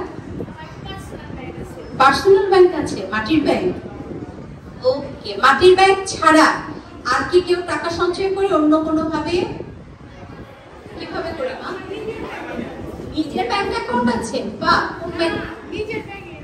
ও নিজের ব্যাগে তারপরে চুরি করে কেউ নিয়ে যায় না ছোট ভাই বড় ভাই নিয়ে চকলেট খেতে চলে যায় না ব্যাগেই থাকে প্রতিদিন টাকা জমায় কখনো টাকা হারায় না মাঝে মাঝে এটা বলতে পারি না ঠিক আছে আমরা সঞ্চয় কেন করি মা বলো তো ভবিষ্যতে কাজে লাগানোর জন্য আচ্ছা এই যে তোমাদের এক বোন বললো ও টাকা জমায় ওর ব্যাগে কিন্তু মাঝে মাঝে হারায় যায় তাহলে কি হইলো আচ্ছা ও মাটির ব্যাংকে জমায় একদিন আমার মনে হইলো ওর কাছে অনেকগুলা টাকা আছে ওর মাটির ব্যাংকটাতে আমি নিয়ে চলে যেতে পারি আমার জন্য তো এটা খুব সহজ তাই না বাট আমরা সঞ্চয়টাকে এরকম হারিয়ে যাওয়ার জন্য অথবা কোনো একটা আকর্ষণে ভেঙে ফেলার জন্য করি আচ্ছা এই সঞ্চয়টা আরো অনেক ভাবে করা যায় সিকিউর ওয়েতে আমাদের মাঝে উপস্থিত আছেন সিটি ব্যাংকের শারমিন আপু আমি শারমিন আপুকে মঞ্চে আসার জন্য অনুরোধ করছি এবং ওনার কাছ থেকে আমরা জানবো আমরা কত সহজ উপায়ে কিভাবে নিজেদের এই কষ্টের এই সঞ্চয়টা দিয়ে ভবিষ্যতে একটা বড় কিছু করতে পারি নিরাপদ রাখতে পারি টাকাটা থ্যাংক ইউ শারমিন আপু আসসালামু আলাইকুম আমি ফারিমা শারমিন সিটি ব্যাংকে আছি কাস্টমার সার্ভিস ম্যানেজার হিসেবে আমি যেটা বলবো যে এতক্ষণ আসলে সবাই এত নিউট্রিশন এইসব বিষয় নিয়ে বলেছে আমি ব্যাংকিং নিয়ে বলছি ব্যাংকিংটা আমাদের কেন করতে হবে কারণ একটু আগে আপু বলে গেল যে আমাদের সবারই সেভিংসের প্রয়োজন আছে একটা যদি সেভিংস না থাকে তাহলে আমরা মানে প্রয়োজনের সময় আমাদের যে কোনো যদি ফান্ড দরকার হয় আমরা কিন্তু সেটা পাবো না এজন্য আমাদের উচিত যে সবারই একটা সেভিংস থাকা ওই যে আপু যেটা বললেন যে মাটির ব্যাংকে টাকা রেখে কিছুদিন পরে কেউ হয়তো সেটা কিনে নিয়ে গেল বা ইয়া হলো সেটা তো সম্ভব হয় না যে সেভিংসটা সিকিউরড ওয়ে হলো না এখন সেটা আমরা সিকিউরড ওয়েতে কিভাবে করতে পারি একটা ব্যাংকের মাধ্যমে যে আমরা ব্যাংকে একটা অ্যাকাউন্ট খুলে আর স্টুডেন্টদের যেটা বলবো আমাদের সিটি ব্যাংকে এরকম অ্যাকাউন্ট আছে যে স্টুডেন্ট অ্যাকাউন্ট এখন স্টুডেন্ট অ্যাকাউন্টে যেটা সম্পূর্ণ সার্ভিস চার্জটা ফ্রি অফ কস্টে যতদিন পর্যন্ত তারা স্কুল লেভেল পর্যন্ত আর কলেজ লেভেল পর্যন্ত যেটা আছে যে প্রথম বছরটা তো ফ্রি থাকে সেকেন্ড ইয়ার থেকে চার্জ থাকে আর সবাইকে এটাই রিকোয়েস্ট থাকবে যে সবাই কিছু কিছু সেভ করে আমি আমি যেহেতু ফ্রি অফ কস্ট আছে, আর আমাদের সেই অ্যাকাউন্টের সাথে আমরা কার্ডও দিয়ে দিই। কার্ড দিয়ে আমাদের কখনো প্রয়োজন হলে আমরা এটিএম থেকে টাকা উইথড্র করতে পারি, বা এই টাকা যখন সেভ করে বেশি অ্যামাউন্ট হয়ে গেল আমরা সেটা ফিক্সড করে রেখে ফিক্সডের অ্যামাউন্টগুলো দিয়ে একটা বড় অ্যামাউন্টে হলো সেটার ইন্টারেস্ট রেটটাও ভালো, বা কখনো আমাদের যদি লোনের প্রয়োজন হয় আমরা সেটাও করতে পারি। আমাদের তো প্রত্যেকেরই প্রয়োজন, আর ছোট থাকতেই প্রয়োজন সেভিংসটা আমাদের শিখা, যে সেভিংস করতে পারলে আমরা ধীরে ধীরে তো বড় হবো। হঠাৎ করে তো কেউ বেশি, বিশেষ করে স্টুডেন্ট লাইফে আমাদের তো হাতে বেশি টাকা থাকে না, আমাদের যতটুকু টাকা থাকে সেটা যদি আমরা আস্তে আস্তে সেভ করি, সেভ করে ভবিষ্যতে আমাদের বিভিন্ন প্রয়োজনে, আমাদের তো অনেক কিছু প্রয়োজন হতে পারে, আমাদের হায়ার এডুকেশনের জন্য কখনো হয়তো আমাদের প্যারেন্টসদের কাছে আমি সবসময় তো সব সাপোর্ট থাকে না, আমার নিজেরও যদি কিছু সেভিংস থাকে সেটা দিয়েও আমি অনেক কিছুই ডেভেলপ করতে পারি। এই জন্য আমি চাবো যে তোমরা প্রত্যেকেই একটা করে ব্যাংক অ্যাকাউন্ট খুলে আস্তে আস্তে যতটুকু পারো ততটুকু করে সেভ করো। এটা একটা সময়তে তোমাদের অনেক বেশি ডেভেলপ করতে সাহায্য করবে।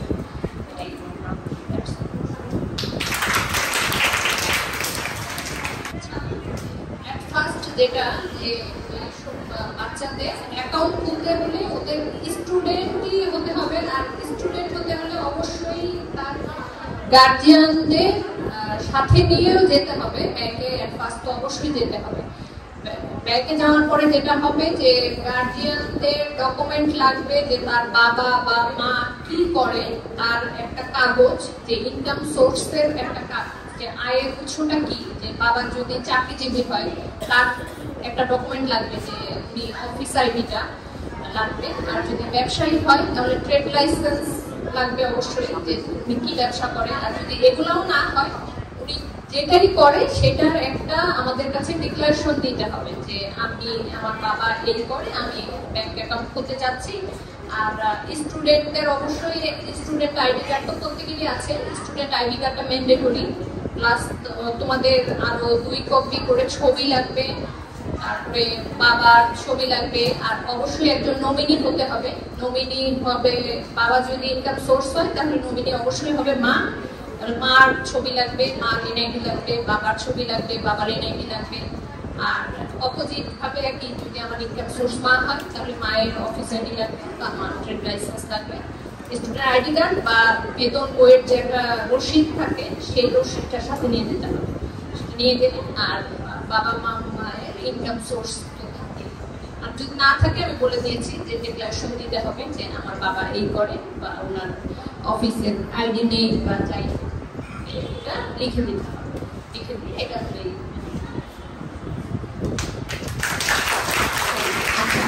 যদি ধর মানে এমন হয় না যে এখানে যেমন বললেন যে বাবা যদি অ্যাকাউন্ট ওপেন করে তাহলে মা নমিনি বাচ্চা ইয়ে থাকবে, অথবা মা যদি অ্যাকাউন্ট হোল্ডার হয় তাহলে বাবা নমিনি। ধরেন আমার যদি এরকম হয় যে কারো হয়তো বাবা নাই বা মা নাই, সেক্ষেত্রে নমিনি বাচ্চা কি করতে পারবে? এখন ধরেন আমার হাজবেন্ড নেই, আল্লাহ মাফি, আমার হাজবেন্ড আমি আমার বাচ্চার জন্য একটা অ্যাকাউন্ট করতে চাই, সেই ক্ষেত্রে নমিনির ব্যাপারটা কি দাঁড়াবে? বাচ্চার যে রিলেটিভ, আরো রিলেটিভ আছে, খুব হতে পারে, মানে রিলেটিভ, আমরা ব্যাংকে সাধারণত রিলেটিভ ছাড়া নমিনি অ্যালাউ করি, যে নমিনি কিন্তু একদম অপোজিট, যে বাবা নেই কারো তার বাবাই নমিনি হবে, এটা কারণ স্টুডেন্ট অ্যাকাউন্টটা মেইনলি একটা জয়েন্ট অ্যাকাউন্ট থাকে, যে তার সাথে যার ইনকাম সোর্স দেওয়া হয় উনি থাকবে, উনি থাকবে, আর আলাদা একটা নমিনি থাকবে, সেটা রিলেটিভ হতে হবে।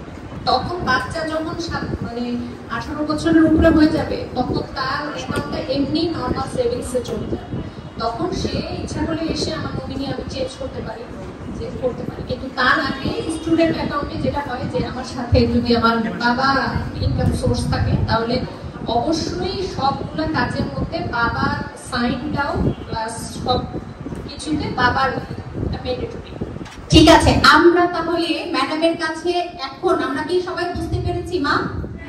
প্রথম বলো তো, তুমি অ্যাকাউন্ট ওপেন করতে চাও, তাহলে আমাদের কি করতে হবে? প্রথমে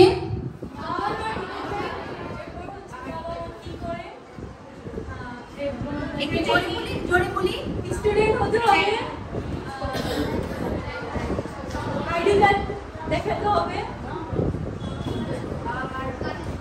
ওকে, তার মানে আমি অ্যাকাউন্ট ওপেন করতে চাইলে সেটা কিভাবে করব, প্রথমে কি করণীয় সেটা আমরা মোটামুটি সবাই বুঝতে পেরেছি, তাই না?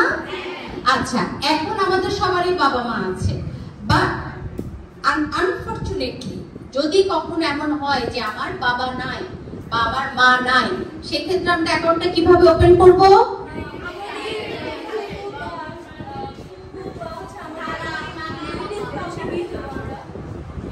যে অ্যাকাউন্ট ওপেন করবে অ্যাকাউন্ট হোল্ডারের সাথে আমাদের একজন রিলেটিভ নিয়ে যাব, সেই আত্মীয় নমিনি থাকবে। তারপরে আমি যখন 18 বছর পার হয়ে যাব তখন অটোমেটিক্যালি ওই অ্যাকাউন্টটা আমি বিল করতে পারবো, ঠিক আছে? আচ্ছা, এখন অ্যাকাউন্ট ওপেন করতে গেলে তো প্রতি মাসে 5000 টাকা জমা দিতে হবে, এটা কই পাবো? তাই না, 5000 টাকা জমা দিতে হবে না? তাই বললো ম্যাডাম?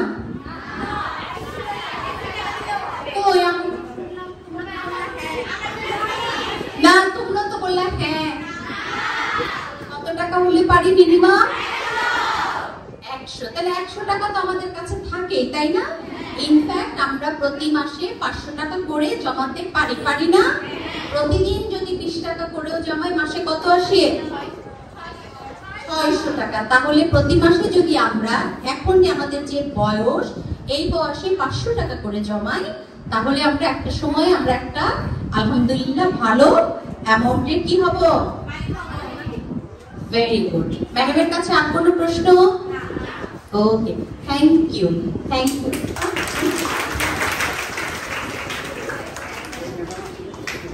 থ্যাংক ইউ শারমিন আপা, আমাদের এই যে ফ্রেশ অনন্যা স্যানিটারি ন্যাপকিন আপনি এত কষ্ট করে এত দূর থেকে আসার জন্য এবং আমাদের বাচ্চাদের উদ্দেশ্যে স্বাবলম্বী হওয়ার জন্য এবং সঞ্চয়ের মনোভাবটা গ্রো করার জন্য এবং কতটা ইজি ওয়েতে করা যায় এই ইয়েটা তুলে ধরার জন্য আপনাকে অনেক ধন্যবাদ। আপনাকে আমার একটু কষ্ট দিব, আমি ডেকে নিচ্ছি আমাদের মাঝে ডাব্লিউডাব্লিউ প্রেসিডেন্ট মিস মেহরিনকে আবারও এবং একই সাথে ইসরাত আপাকে।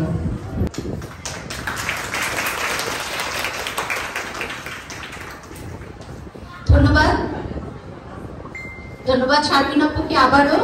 শারমিন আপুর জন্য আরেকবার করতালি দিয়ে ওনাকে আমি 2বার লক্ষ্য দিয়েছি।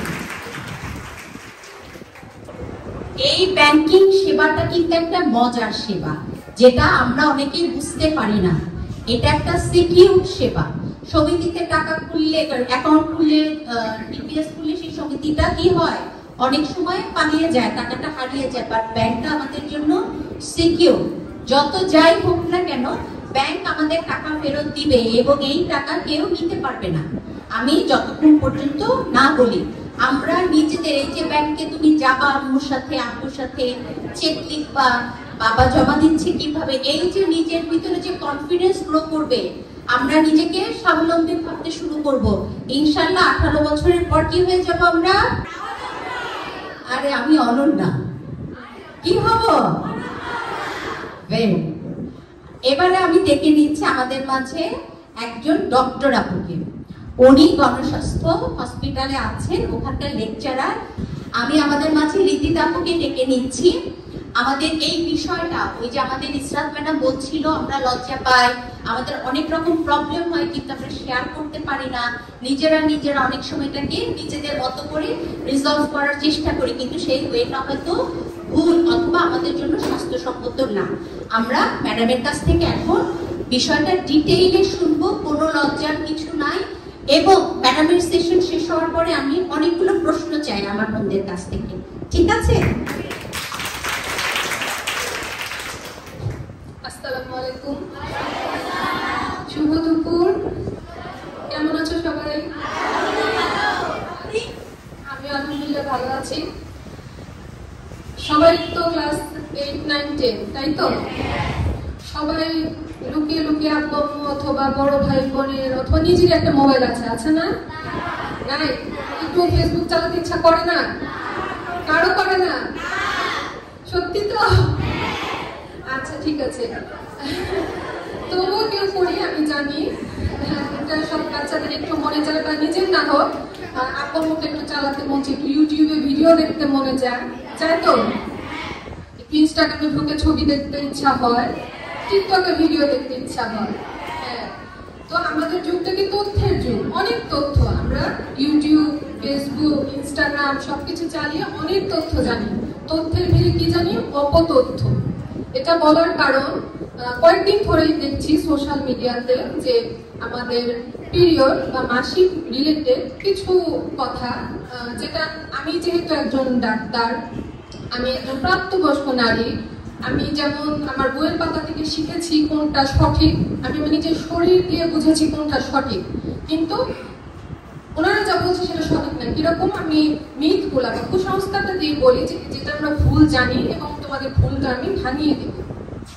যেমন পিরিয়ড হলে মাসিকের সময় মাথায় শ্যাম্পু করা যাবে না, গোসল করা যাবে না, এ সময় নাকি লোমকূপের গোড়া খোলা থাকে, নরম থাকে, এটা খুব ক্ষতিকর।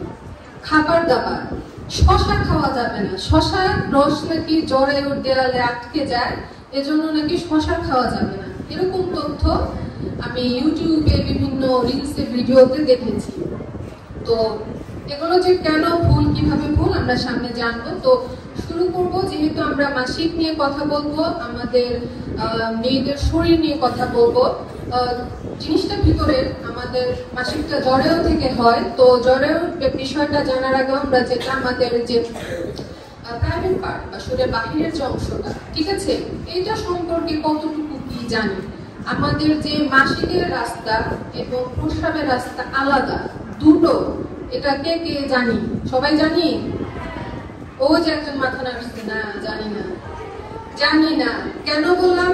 আমি মেডিকেলে চান্স পাওয়ার পর আমারই রুমমেট, সেও মেডিকেলে চান্স পেয়ে এসেছে, সে আমাকে লজ্জা পেয়ে একদিন বললো, জানিস আমি ভাবতাম যে দুইটা একই রাস্তা। আমি বললাম যে তুই এটা ভাবতি, তাহলে বাচ্চা কোথায় থাকে?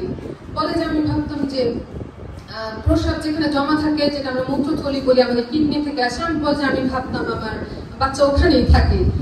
তো এই ভ্রান্ত ধারণাটা আমাদের সবার আছে। তাহলে প্রথমেই আমাদের বাহিরের জিনিসটা জানতে হবে যে আমাদের মাসিকের রাস্তা এবং প্রস্রাবের রাস্তা কিন্তু আলাদা, ঠিক আছে? এরপর আমরা ভিতরের দিকে যাই। আমাদের মেয়েদের যে ফিমেল ইন্টারনাল জেনিটালিয়ার যে অংশ বা ইন্টারনাল সেক্স অর্গান যেটা আমরা বলি, এখানে আমাদের থাকে ওভারি বা ডিম্বাশয়, সেখান থেকে আসে ফ্যালোপিয়ান টিউব, যেটাকে আমরা বলি ডিম্ব নালী, যেটা এসে কোথায় ওপেন হয়? আমাদের জরায়ুতে বা ইউটেরাসে, সেখান থেকে আমাদের মাসিকের রাস্তা বা যেটাকে আমরা ভ্যাজাইনা বলি, সেখানে এসে ওপেন হয়। তো প্রতি মাসে আমাদের ডিম্বাশয় বা ওভারি যেটা আমাদের দুটো থাকে, দুই পাশে দুটো, ঠিক আছে? প্রতি মাসে যে কোনো এক পাশ থেকে একটা করে ডিম, ঠিক আছে? মুরগি যেমন ডিম পারে, আমরাও ডিম পারি, ঠিক আছে? আমাদের ডিমটা খালি চোখে দেখা যায় না, আমাদের ডিমটা মাইক্রোস্কোপের নিচে দেখা যায়, ঠিক আছে? প্রতি মাসে একটি করে ডিম ফুটে আসে এবং সেটা এই ডিম্ব নালী বা ফ্যালোপিয়ান টিউবে অবস্থান করে। কিসের জন্য? আমরা যখন ম্যাচিউর হব তখন আমরা মা হব, আমাদের বাচ্চা হবে। সেই বাচ্চাটা কোথা থেকে আসবে? আমাদের শরীরের অংশ থেকেই তো আসবে। তো সেখান থেকে প্রতি মাসে আমাদের শরীর এভাবেই তৈরি যে প্রতি মাসে একবার করে তোমার শরীরটা তৈরি হবে যেন তুমি একটা বাচ্চা জন্ম দিতে পারো। সেটা অবশ্যই 18 বছরের পরে। তো যদি বাচ্চা কনসিভ না হয় তখন কি হয়? আর বাচ্চাটাকে ধরে রাখার জন্য আমাদের জরায়ুটা খুব সুন্দর একটা পাখির বাসার মতো বাসা তৈরি করে, যে আমার বাবুটা আসবে, আমার বাবুটা এখানে থাকবে, ঠিক আছে? তো যখন বাবুটা আসে না তখন কি হয়? তখন জরায়ুর দেয়ালটা ভেঙে আসে। আমরা মনে করি যে পিরিয়ডস হওয়া বা মাসিক হওয়া মানে শুধু রক্ত যাওয়া, না। আমাদের যে জরায়ুর দেয়াল, আমরা ভেতরের লেয়ারটাকে এন্ডোমেট্রিয়াম বলি, আমাদের পুরো এন্ডোমেট্রিয়াম লেয়ার, এই ওয়ালটা খসে আসে, ঠিক আছে? এই ওয়ালটা যখন খসে পড়ে, এর ফলে কি হয়? জরায়ুর যে রক্ত নালী আছে সেগুলো ফুলে যায় এবং সেখান থেকে রক্তটা আসে। তাহলে আমরা কি জানলাম? শুধু রক্ত না, আমরা অনেকেরই এই সমস্যা হয় যে আমরা বলি যে ব্লাড ক্লট বা রক্তের দলার মতো যাচ্ছে, খুব ব্যথা হচ্ছে, ব্যথা হয়। ম্যাক্সিমামেরই কমপ্লেইন থাকে যে পিরিয়ডের আগে থেকে 7 দিন 8 দিন 10 দিন আগে থেকে আমার পেটে ব্যথা হচ্ছে, ঠিক আছে? তো এই জরায়ুর দেয়ালটা ভেঙে আসে বলি আমাদের এত পেন হয়, কারণ আমাদের জরায়ু কি করে? কন্ট্রাক্ট করে, ঠিক আছে? এটা চেপে চেপে ভিতরে জিনিসটা বের করে দেওয়ার চেষ্টা করে। এটাই হচ্ছে আমাদের মেনস্ট্রুয়াল সাইকেল, ঠিক আছে? তো নর্মালি আমরা বলি যে একটা মেনস্ট্রুয়াল সাইকেল কতদিন পর পর আমার পিরিয়ড হবে? আমার পিরিয়ডে আমরা নর্মাল রেগুলার ধরি 21 থেকে 35 দিন। যে 21 দিনের আগে যদি হয়ে যায় এটাও আমরা বলবো যে এটা অ্যাবনর্মাল। যদি 35 দিন পার হয়ে যায় এটাও হবে অ্যাবনর্মাল। আমাদের অনেকে আছে যে 1.5 মাস 2 মাস মেনস্ট্রুয়েশন পিরিয়ড হচ্ছে না, এরকম হয় কারো? হ্যাঁ হয়। এটা কখন নরমাল, যখন আমাদের মাত্র মেনস্ট্রুয়েশনটা শুরু হয়েছে, যে তোমার এই মান্থে তুমি ফার্স্ট তোমার পিরিয়ড হয়েছে বা ফার্স্ট 2-3-6 মাস, ঠিক আছে, জিনিসটা শুরু হতে তোমার শরীর মানিয়ে নিতে সময় লাগবে, ঠিক আছে।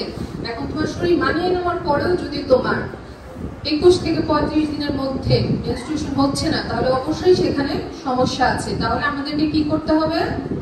অবশ্যই ডাক্তারের পরামর্শ নিতে হবে। এবং ম্যাক্সিমাম ক্ষেত্রে কি দেখা যায়, যারা ছোট আমাদের আয়রনের ঘাটতি, আমরা ডাক্তাররা বলি আয়রন ডেফিসিয়েন্সি অ্যানিমিয়া।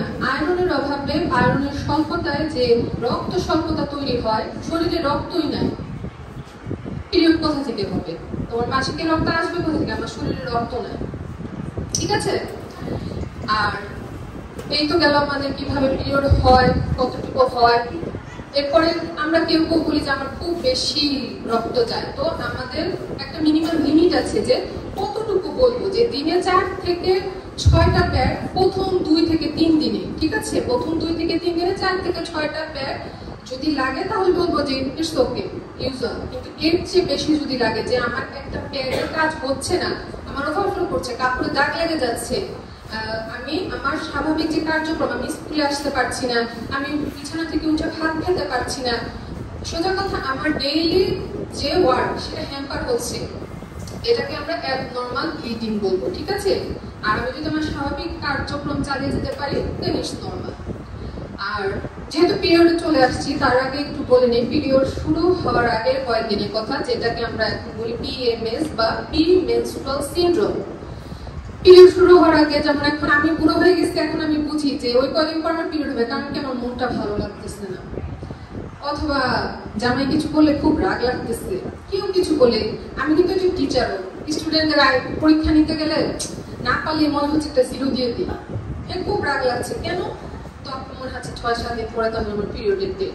এই যে আমাদের মধ্যে খুব ইরিটেশন হয়, যে খুব রাগ লাগে, অথবা আম্মু একটা কিছু বললো, আমার কথাটা শুনে কান্না পেয়ে গেল, এত রাগ হলো মনে হলো আমার চুলগুলো আমি বসে বসেছি, কেন আমি ওই কথাটা বলবো, বা আপু আজকে আমার সাথে এইভাবে এরকম করলো, আপু আমাকে ওই জিনিসটা দিল না, আমাদের কিন্তু এরকম মনে হয়।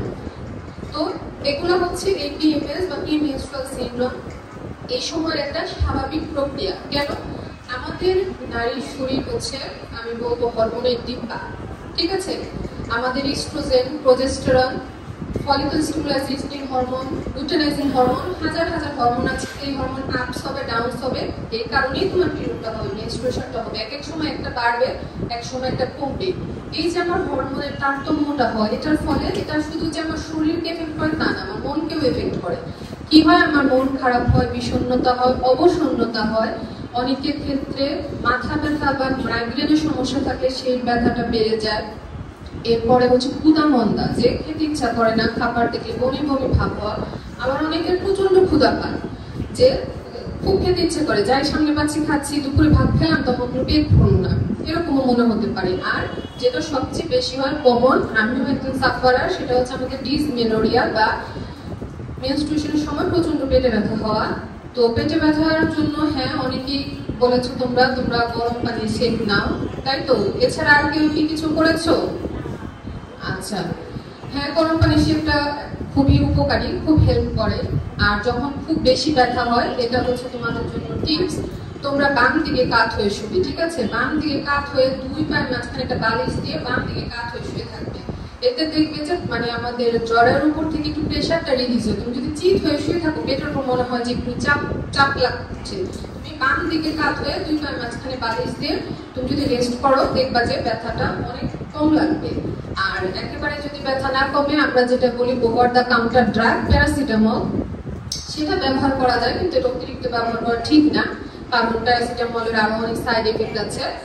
আর আমাদের সবাই এক একজনের ব্যথা সহ্য করার ক্ষমতা এক এক রকম। যদি আমার মনে হয় যে আমার ব্যথা সহ্য হচ্ছে না, অবশ্যই আমরা আমাদের আম্মুকে, আপুকে, যাকে আমি সেফ মনে করি, যার কাছে আমি কমফোর্টেবল ফিল করি, জানাবো এবং অবশ্যই ডাক্তারের পরামর্শ নিব, ঠিক আছে। আচ্ছা, এরপরে হচ্ছে পিরিয়ড হলো আমার। এখন পিরিয়ড হলে এখন আমার কি করতে হবে? কি করি আমরা? আমার পিরিয়ড হয়ে গেছে, আমি এমনি বসে থাকবো? কি করি? হ্যাঁ, কি নিতে হবে? স্যানিটারি ন্যাপকিন বা স্যানিটারি প্যাড ইউজ করতে হবে। আচ্ছা, কি একটু জোরে বলি, কোনটা ব্যবহার করব? হ্যাঁ, স্যানিটারি ন্যাপকিন বা প্যাড। আচ্ছা, আর কিছু কি চিনি আমরা? আচ্ছা, কাপড় কেউ চিনি? ব্যবহার করি? আচ্ছা, ট্যাম্পন চিনি কেউ? এটা নাম শুনছো কেউ? তুমি শুনছো? ওই যে মাথা নাড়ছে, বলো তো দেখি, তুমি বলতে পারবা? হ্যাঁ হ্যাঁ, কিসের মতো দেখতে? অনেকটা না না, কাপের মতো না, চিকন সিগারেটের মতো দেখতে। যদি এটা খারাপ উদাহরণ হলো, এটা খুব চিকন। আচ্ছা, আর কাপের মতো কে বলছো? ওটাকে মেনস্ট্রুয়াল কাপ বলে। হ্যাঁ, ওটা মেনস্ট্রুয়াল কাপ, ওটা কিন্তু ট্যাম্পন না। আচ্ছা ঠিক আছে, বসো। তাহলে আমরা কখনোই কি ব্যবহার করব না? কাপড় ব্যবহার করব না। কি ব্যবহার করব? হ্যাঁ, আর যখন আস্তে আস্তে বড় হবে তখন বুঝবে তোমার শরীরের সাথে কোনটা সামঞ্জস্য রেখে তুমি ব্যবহার করতে পারো, তখন তুমি সুইচ করতে পারো যে না, এখন আমি মেনস্ট্রুয়াল কাপে কমফোর্টেবল ফিল করছি। সেটা তুমি 18 বছরের পরে যে তুমি নিজের বডিকে বুঝতে শিখবে, বুঝতে শেখার পরে তুমি সুইচ করতে পারো। কিন্তু এখন অনলি ওয়ান অপশন, সেটা কি? Sanitary pad. স্যানিটারি প্যাড বলো, জোরে বলো। হ্যাঁ, অবশ্যই স্যানিটারি প্যাড। আচ্ছা, তাহলে এই স্যানিটারি প্যাডটা আমরা কিভাবে ব্যবহার করব? অবশ্যই এটা ধরার আগে আমার নিজের হাত ধুতে হবে। ঠিক, নিজের হাত ধুতে হবে, প্যাড পাল্টানোর পরে আবার হাত ধুতে হবে। ঠিক তো? আচ্ছা, এবং আমরা কতক্ষণ পর পর একটা প্যাড চেঞ্জ করব? কোনটা ঠিক? 4 থেকে 6 ঘন্টা। আচ্ছা ঠিক আছে, আমি প্যাডটা পাল্টাতে গিয়ে দেখলাম যে আমার অতটা ব্লিডিং হয়নি, অল্প একটু ব্লিডিং, হয়তো শেষের দিকে বা শুরুর দিকে খুব অল্প ব্লিডিং হয়, বা যখন শেষ হয়ে যায় আমাদের মাসিক, আমাদের ব্লিডিংটা কমে আসে, তাহলে দেখলাম খুব অল্প ব্লিডিং। এখন কি করব?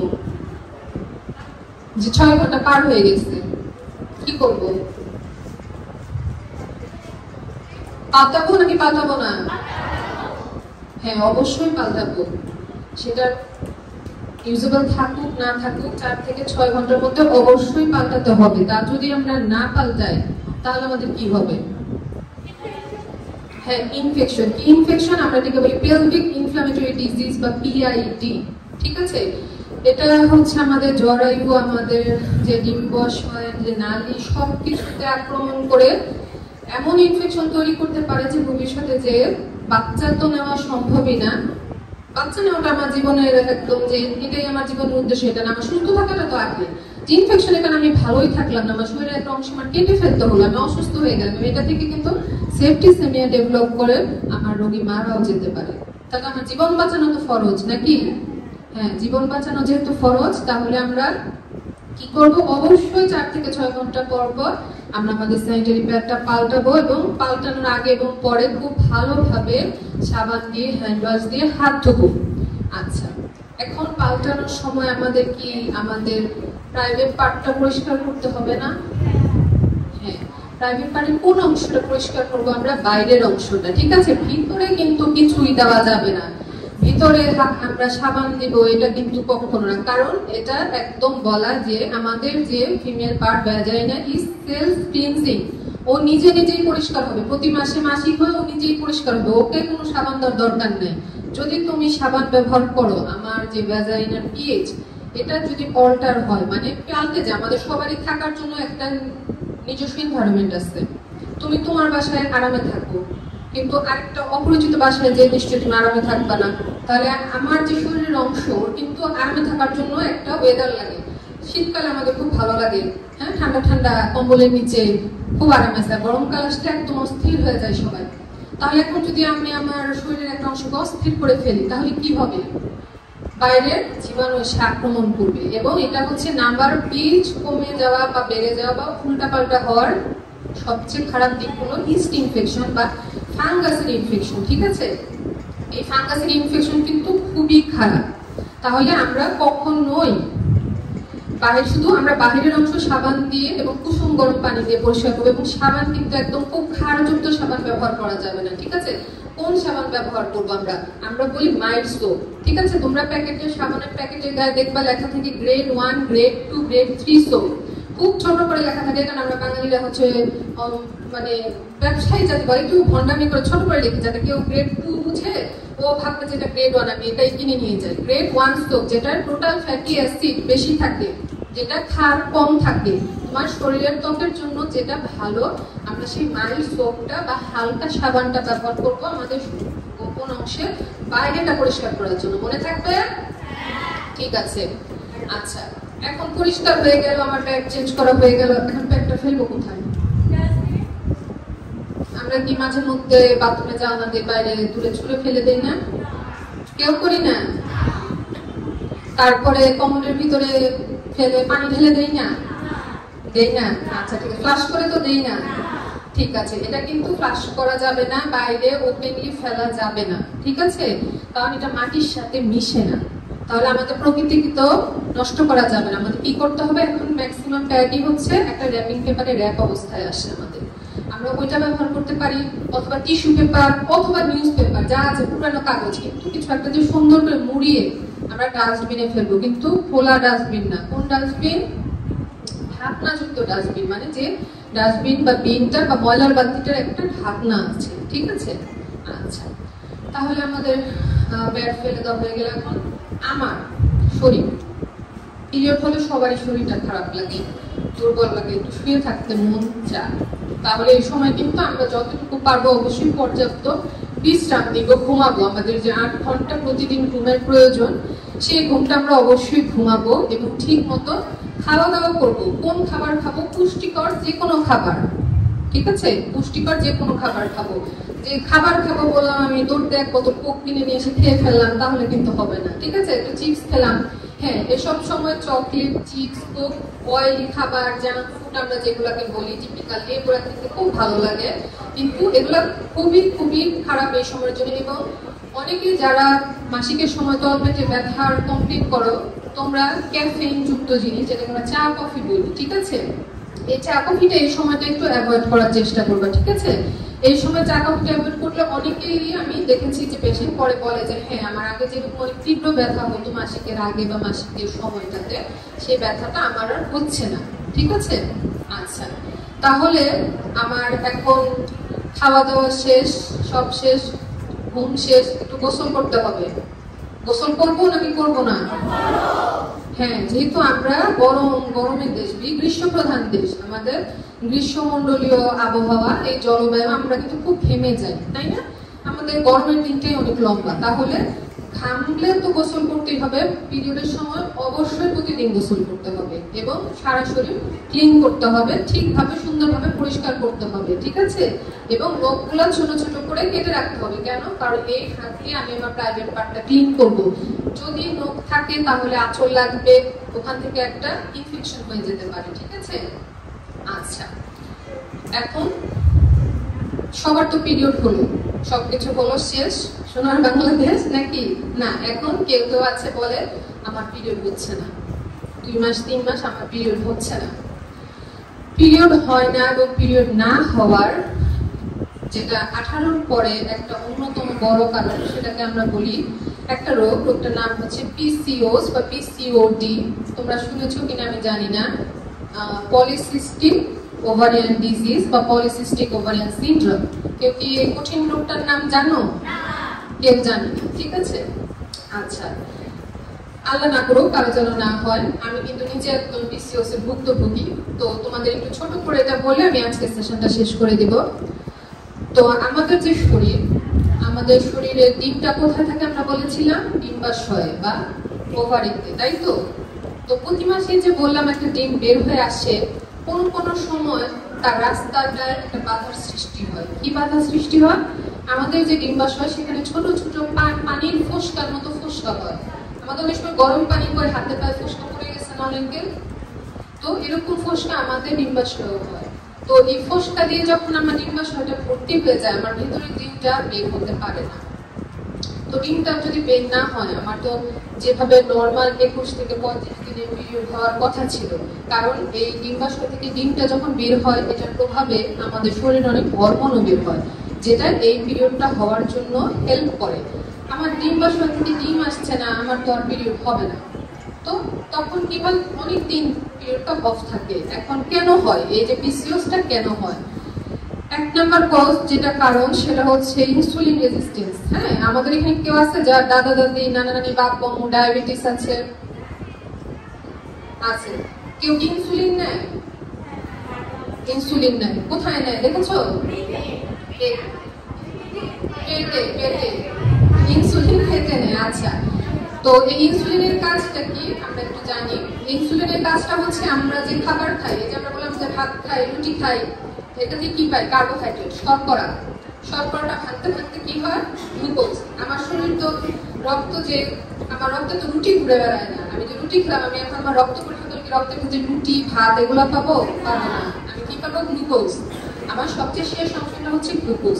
এই গ্লুকোজটা আমাদের শরীরের কোষের ভিতর ঢুকে আমাদেরকে সচল রাখে। এখন আমার এই কোষের দেয়ালে দরজা আছে, সেই দরজায় কিছু তালা মারা, সে সহজে গ্লুকোজকে ভিতরে ঢুকতে দেয় না। আমার এই তালাটা খোলার চাবি হচ্ছে ইনসুলিন। যাদের এই ইনসুলিন তৈরি হয় না তাদের আলাদা করে ইনসুলিন আমরা নিতে দেখি, বা আমরা ইনসুলিন নিই। যারা দেখেছ তাদের আত্মীয় স্বজন বাবা মাকে, তো যার ইনসুলিন তৈরি হয় না তাকে আমি ইনসুলিন দিলাম, সে ভালো হয়ে গেল। কিন্তু তার শরীর ইনসুলিন তৈরি করছে, কিন্তু ইনসুলিনটা কাজ করতে পারছে না। হ্যাঁ, আমার বাসার তালা আছে, চাবি আছে, আমার হাতে চাবি আছে, কিন্তু আমার চাবিটা ভাঙা, আমার চাবি দিয়ে কোনো কাজ হয় না। আমার দরজা কি খুলবে? খুলবে না। তো ইনসুলিন রেজিস্ট্যান্স মানে কি? আমার ইনসুলিন চাবিটা আমার কোষের তালা খুলতে পারে না। এর ফলে কি হয়? রক্তে অতিরিক্ত ইনসুলিন, অতিরিক্ত গ্লুকোজ, আমি যা খাচ্ছি সেটাও আমার শরীর কাজে লাগাতে পারছে না, আবার আমার ইনসুলিনও বেড়ে গেছে। এই ইনসুলিন এবং অতিরিক্ত গ্লুকোজের ফলে আমাদের পলিসিস্টিক ওভারিয়ান ডিজিজ বা পলিসিস্টিক ওভারিয়ান সিনড্রোম তৈরি হয়। শুধু যে পলিসিস্টিক ওভারিয়ান ডিজিজ হয় তা না, আমাদের কি হয়? ওবেসিটি বা অতিরিক্ত ওজন বেড়ে যাওয়া। এরপরে কি হয়? আমরা মেয়েরা কি, ছেলেদের কি দাড়ি গোঁফ হয়ে যায়? তোমাদের সমান যারা, তাদের কি দাড়ি গোঁফ হয়ে গেছে না? আমাদের কি আছে দাড়ি গোঁফ? আছে। আমাদের কিন্তু দাড়ি গোঁফ হওয়ার কথা না, কিন্তু কি হয়? এই যে পিসিওসিস এর কারণে ছেলেদের শরীরের যে হরমোন অ্যান্ড্রোজেন সেটা মেয়েদের শরীরে তৈরি হওয়া শুরু হয়, এবং আমাদেরও ছেলেদের মতো কারোদের বা গালের পাশে অনেক দেখছো না কাউকে, বা মুখগুলো অনেক বড় কিন্তু মেয়ে। হ্যাঁ, এইসব দেখলে ঘাড় কালো হয়ে যায়। আমরা বলি অ্যাকান্থোসিস নিগ্রিকান্স, ঘাড় কালো হয়ে গেছে। হ্যাঁ, মোটা হয়ে যাওয়া, ঘাড় কালো হয়ে যাওয়া, ঠিক মতো পিরিয়ড না হওয়া, এগুলো সবই পিসিওএস এর লক্ষণ। হ্যাঁ, তোমরা এখন অনেক ছোট, তোমাদের এগুলো এখন এই সিমটম আসবে না, কিন্তু আমরা কি করবো? সচেতন থাকবো যে যদি কখনো আমার নিজের হোক, আমার ছোট ভাই বোন হোক, আমার বড় বোন হোক, কারোর মধ্যে যদি আমি দেখি, তাহলে কি আমরা তাকে সাবধান করতে পারবো না? কি পারবো তো? আচ্ছা, তাহলে দেখি একটু বলো তো আমরা কি কি দেখলে বুঝবো যে পিসিওএস এটা? আচ্ছা, খাটো হয়ে যাওয়া। আচ্ছা, আর কি? হ্যাঁ, মেয়েদের দাড়ি গোঁফ হয়ে যাওয়া। আর কি? মোটা হয়ে যাওয়া, অনেক বেশি মোটা হয়ে যাওয়া। আর সবচেয়ে যেটা জরুরি, তোমার দাড়ি গোঁফ আছে, মোটা হয়ে গেছে, ঘাড় তোমার প্রতিদিন পিরিয়ড হয়, তাহলে হলো? তাহলে তো হলো। তাহলে ধরো পিসিওএস, তোর অন্য কোনো সমস্যা আছে, অন্য কোনো হরমোনাল ইমব্যালেন্স। তার সবার আগে ইরেগুলার পিরিয়ড, যে পিরিয়ড আমার মাসিকটা ঠিকমতো হচ্ছে না, ঠিক আছে? মাসিকটা ঠিকমতো হচ্ছে না, এটাই সবচেয়ে বড় সমস্যা। এবং এটার সাথে সাথে আস্তে আস্তে এটা, তোমরা তো দারিদ্রের দুষ্ট চক্র পড়ছো, এটা ওই দারিদ্রের দুষ্ট চক্রের মতো একটা দুষ্ট চক্র, ঠিক আছে? ওজন বাড়ে, ওজন বাড়ার কারণে পিসিওএস হয়, পিসিওএস হওয়ার কারণে ওজন বাড়ে, ঠিক আছে? এবং ওজনটা আর কমানো যায় না। একবার যে ওজনটা বাড়ে আর চেষ্টা করলে কমানো যায় না। তাহলে আমাদের কি করতে হবে? এটা প্রতিরোধ করতে হবে, ঠিক আছে? প্রতিরোধ করতে হবে। তাহলে যেহেতু আমরা মেনস্ট্রুয়েশন সম্পর্কে জানলাম, মেনস্ট্রুয়েশন হতে হলে কি হয় সেটা জানলাম, তাহলে না হলেও যে আমাদের একটা টেনশনের ব্যাপার, একটা মাথা ব্যথা, এটাও কিন্তু আমাদের মনে রাখতে হবে, ঠিক আছে? আচ্ছা, ঠিক আছে। আচ্ছা, তাহলে আমরা শেষ করছি হচ্ছে আমাদের মেনস্ট্রুয়েশন সাইকেল নিয়ে তোমাদের শেষ করছি, যেহেতু এটা তোমাদের মেনস্ট্রুয়াল হাইজিন এবং পার্সোনাল হাইজিন নিয়ে কথা। তো পিরিয়ডের সময় যে ব্লাড যায়, রংটা কিরকম? শুধু লাল? সবারই কি লাল? সবার বাংলাদেশের পতাকা? আরো অন্য কালার হতে পারে, যেমন শুরুর দিকে বা শেষের দিকে কালচে বা কালচে খয়েরি রঙের রক্ত যেতে পারে, যেটা স্বাভাবিক, ঠিক আছে? যখন খুব অল্প পরিমাণে রক্ত যায় সেটা কালচে হওয়াটাই স্বাভাবিক, ওটা মানে স্পটিং বলি, ঠিক আছে? ওটা শুরুর দিকে, মাসিকের শুরুর দিকে এবং শেষের দিকে হয়। কিন্তু এছাড়া অন্য কোনো সময় কালো রক্ত যাওয়া, এটা কিন্তু খারাপ লক্ষণ, ঠিক আছে? তাহলে এটা আমাদের খেয়াল রাখতে হবে যে শুরু বা শেষ ছাড়া মাসিকের মাঝখানে কালো রক্ত যাওয়া কিন্তু অসুস্থতা বা ইনফেকশনের লক্ষণ। মাসিক কার কয়দিন থাকে? আচ্ছা, সর্বোচ্চ আমরা বলি 7 দিন। 7 দিনের বেশি যদি থাকে এটা কিন্তু সোজা কথা অসুখ, ঠিক আছে? আমাদের 7 দিন এর বেশি যদি হয়ে যায়, যে আমার 7 দিন হয়ে গেছে তাও আমার পিরিয়ড বন্ধ হচ্ছে না, তাহলে অবশ্যই হাসপাতালে ইমার্জেন্সিতে যেতে হবে, ঠিক আছে? 7 দিনের বেশি কখনো থাকা যাবে না, ঠিক আছে? আচ্ছা, ঠিক আছে। আর অনেক সময় আমাদের কি হয়, 10-12 দিন আগে পিরিয়ড হয়েছে আবার পিরিয়ড হয়ে যায়, এরকম হয়েছে কারো? হয়েছে যে আজকে এই সপ্তাহে পিরিয়ড শেষ, এই মাসে আবার 15 দিন পরে আবার হঠাৎ হয়ে গেল। হ্যাঁ, এটা অনেক সময় আমাদের হয়, স্ট্রেসের কারণে হয়, আমাদের চিন্তা টেনশনের সময়ের কারণে হতে পারে, ঠিক আছে? এটা ভয় পাওয়ার কারণে, কিন্তু বারবার যদি এরকম হয়, বছরে একবার হঠাৎ এটা হতে পারে, এটা নরমাল, ঠিক আছে? তাহলে আমরা তো জানলাম কোন কোন কারণ হলে আমাদের একটু দৌড়ে হাসপাতালে ইমার্জেন্সিতে যেতে হবে, কোনটা নিজেরা বুঝবো আর কোনটা নিজেরা মানবো এবং সবাইকে বলবো, ঠিক আছে? আচ্ছা, ঠিক আছে। সবাই ভালো থাকো, সুস্থ থাকো, নিজের যত্ন নিবে, নিজেকে ভালোবাসবে, ঠিক আছে? Self love is the greatest love. Thank you.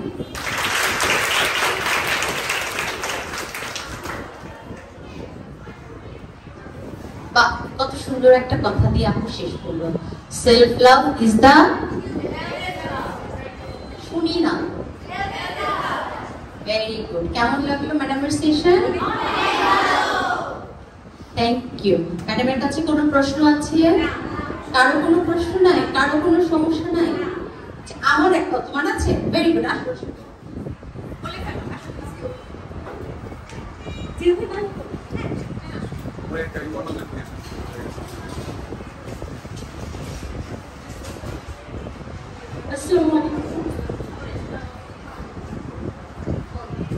Ma'am, আপনি যে রোগটার নাম বলেছেন, তো ওটা আমরা প্রতিকার কিভাবে করতে পারি?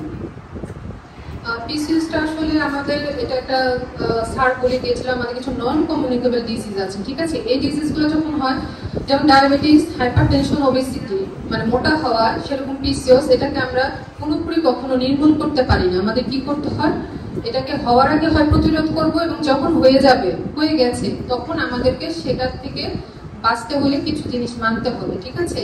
এর মধ্যে যেহেতু আমাদের ম্যাক্সিমাম ক্ষেত্রে আমরা দেখি পিসিওসটা ইনসুলিন রেজিস্ট্যান্সের কারণে হয়, আমরা বলবো যে ভাত জাতীয় সাদা শর্করা, যেটা ভাত, সাদা ভাত, ঠিক আছে, এটা কিন্তু আমাদের মানুষের শরীরের জন্য খুব ক্ষতিকর, এবং পিসিওস এর যারা রোগী আছে তাদেরকে একেবারেই ভাত খেতে মানা করা হয়, ঠিক আছে?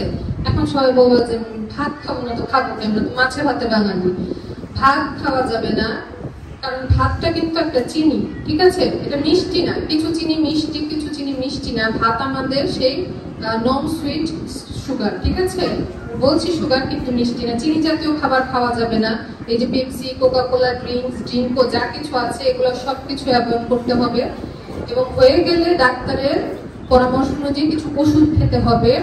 সুষম খাদ্য, যেটা আমরা ব্যালেন্স ডায়েট বলি, সেটা খেতে হবে, এবং হাঁটাহাঁটি।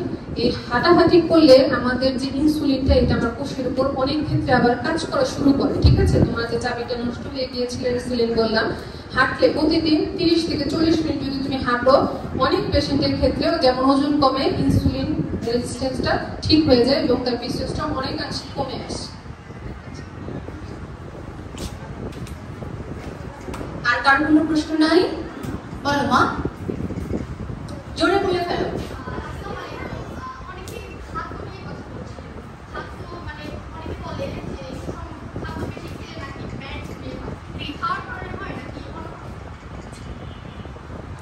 ব্যাড স্মেলের কথাটা বলতে তুমি কি মানে মুখের ব্যাড স্মেল বলতেছো না হোল বডি? আচ্ছা, সারা শরীরে। আচ্ছা, যেটা বলা হয় যে অতিরিক্ত কোনো কিছু ভালো না, হ্যাঁ, অতিরিক্ত রসুন জাতীয় খাবার, মানে যে খাবার এমনি অনেক কড়া গন্ধ, এটা খেলে ওই রসুনের যে গন্ধটা, ওটা আমাদের ঘামের সাথে অনেক সময় বের হয়, ঠিক আছে? তো আমাদের শরীর খাবারটাকে যখন হজম করে সে আবার কিছু বেরও করে দেয়, ঠিক আছে? ঘামের সাথে যদি ওই গন্ধ জাতীয় জিনিসটা বের হয়, হ্যাঁ, গায়ে গন্ধ হতে পারে। বড় সময় দেখবো আমরা মায়েরা রান্না করলে রান্নার গন্ধটা কিন্তু গায়ে থাকে, আলাদা করে। কিন্তু আমাদের সুষম খাদ্য খেলে কখনো গায়ে গন্ধ হবে, এটা একটা খুব ভুল ধারণা।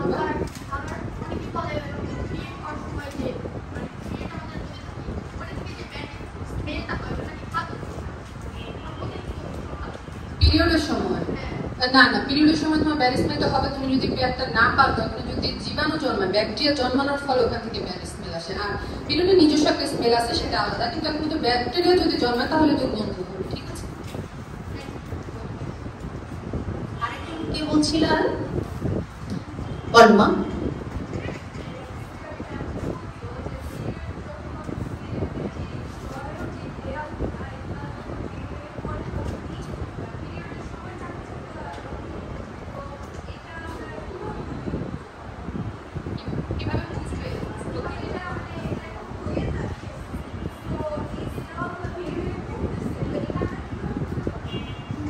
আচ্ছা, এটা প্রতিরোধ করার কিছু নেই। প্রতি মাসে তোমার জলেও 3টা লেয়ার থাকে, পাতলা বাইরের যে আবরণটা ওটা প্রতি মাসে মাসিকের সাথে ভেঙে আসে, আবার নতুন করে এটা গজায়। এটা চলমান প্রক্রিয়া, যতদিন তোমার মাসিক চলবে এটা চলমান প্রক্রিয়া, এটা প্রতিরোধ করার কিছু নেই, এটা স্বাভাবিক প্রক্রিয়া। ঠিক আছে, আর কোনো প্রশ্ন? আচ্ছা, আমার ছোট্ট দুটো প্রশ্ন আছে। একটা হচ্ছে ওই যে ওর প্রশ্নের একটা দেখে যে প্রথম যখন পিরিয়ড শুরু হয় আমাদের মেয়েদের, অথবা আমি দেখেছি আমাদের মুরব্বীদেরকেও বলতে, পিরিয়ড হওয়ার সময় এইটা খাওয়া যাবে না, ওটা খাওয়া যাবে না, তাহলে ব্যথা বেশি হবে, পিরিয়ডের যে ব্লাডে একটা ব্যাড স্মেল হবে, এটা হবে, এরকম এই যে ধারণাটা কতটুকু সত্য বা কতটুকু মিথ্যা, বা এটা যে একেবারেই নর্মালি, এই ব্যাপারে আপনি আমাদেরকে কি বলবেন? আচ্ছা, আমি আগেও বলেছি যে পিরিয়ড হলে সব রকম সুষম খাদ্য খাওয়া যাবে, কোনো কিছু খাওয়ার মানা নেই। ঠিক আছে, কিন্তু অনেকের ক্ষেত্রে আমি বলেছি চা কফিটা একটু ওই কয়েকদিন অ্যাভয়েড করতে, যে ব্যথাটা অনেকের বেশি হয়। এই চা কফিতে যে ক্যাফিন থাকে তার ফলে পিরিয়ডের ব্যথাটা অনেকের বেশি হয়। এছাড়া কোনো কিছু মাছ খাওয়া যাবে না, টক খাওয়া যাবে না, তেঁতুল খাওয়া যাবে না, নাথিং। তুমি সবকিছু খেতে পারবে, ভালো সুষম খাবার, ডিম, দুধ, মাছ, মাংস সবকিছু খেতে পারবা। ঠিক আছে, এবং বেশি বেশি খাবা, যেহেতু তোমার শরীরে একটা লস প্রক্রিয়া আছে, যে ব্লাড লস করছে, অবশ্যই সবকিছু খাবা এবং সুষম খাদ্য খাবা। আমাদের শেষ তো মা, আমরা একটু মনোযোগ দিই। আরেক কোশ্চেন আছে? হ্যাঁ, বলো।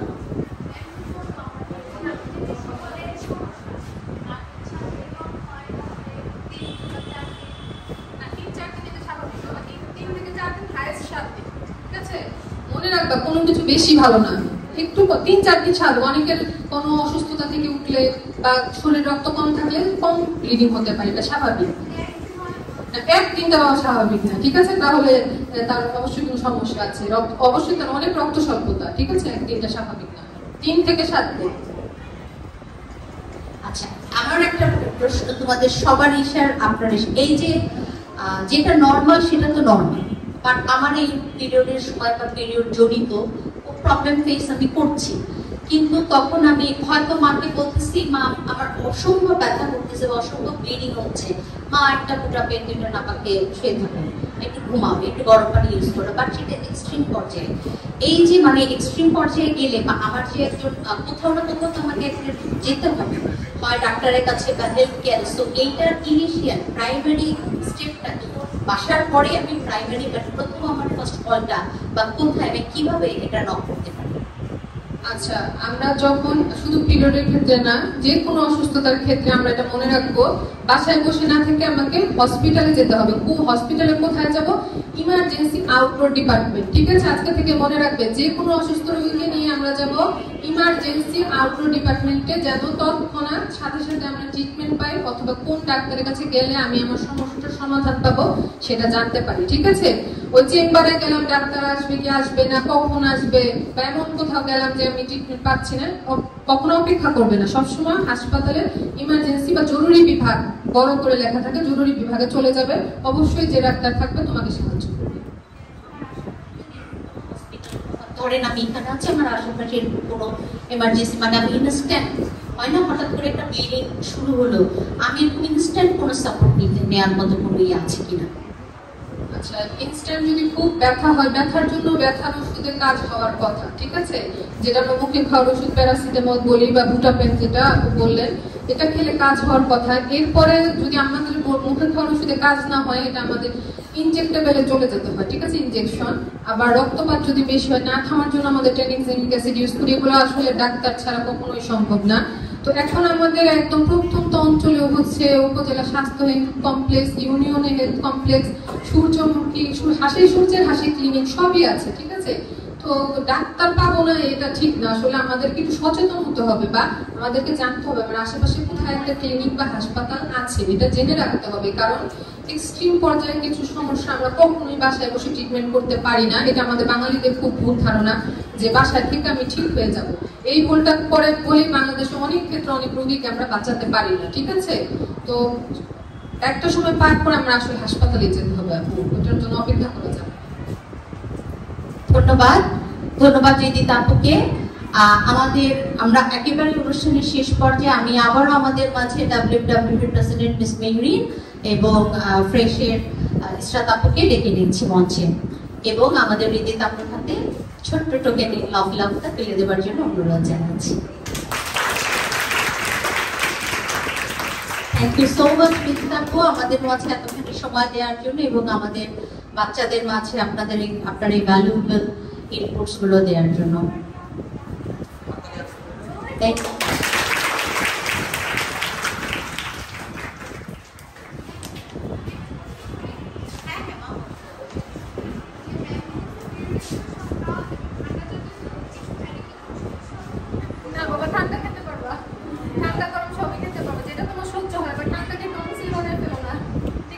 মানে অতিরিক্ত কোনো কিছুই।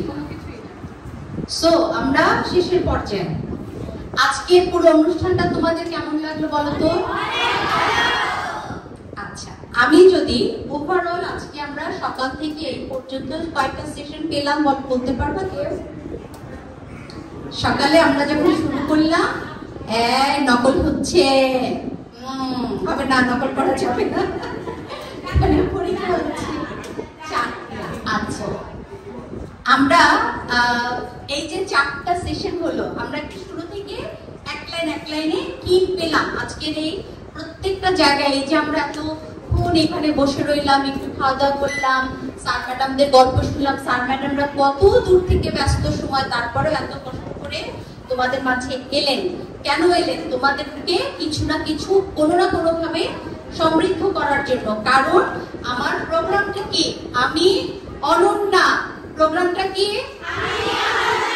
আমি আমার রক্ষক, আমি আমার যে কোনো কিছু আমি নিজেই করতে পারি, অন্যের মুখাপেক্ষী আমাকে হতে হবে না। কি হবে না?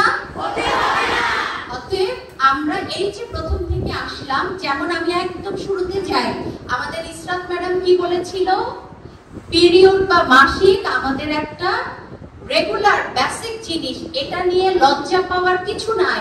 ওই যে আমি বলছি, আর আমার ওই বোন মুচকি হাসতেছে, হাসার কিছু নাই মা, এটা তোমার আমার, এটা একটা নিয়ম, প্রাকৃতিক নিয়ম, এটা হবে। অতএব তুমি যত মার সাথে, বন্ধুদের সাথে, ডক্টরদের সাথে আশেপাশে খোলাসা ভাবে তোমার প্রবলেম গুলো বলতে পারবে, তত তুমি ভালো থাকবে এবং নিজেকে নিজে সুরক্ষিত করতে পারবে। এর জন্য কি হবে? আমাদের জানার পরিধিটা বাড়াতে হবে যে আমি পিরিয়ড চলাকালীন আমি কি করলে আমি ভালো থাকবো। আমি ন্যাপকিন ইউজ করব, আমি কাপড় ইউজ করব, আমি কটন ইউজ করব, আমি টয়লেট টিস্যু ইউজ করব, আমাকে কোনটা সেফ রাখবে, ভালো থাকবো। এট দ্য সেম কি করব? আমাকে সেফ রাখবে। ভালো থাকার পাশাপাশি আমাদের নিরাপদ থাকাটা কি ইম্পর্টেন্ট, তাই না?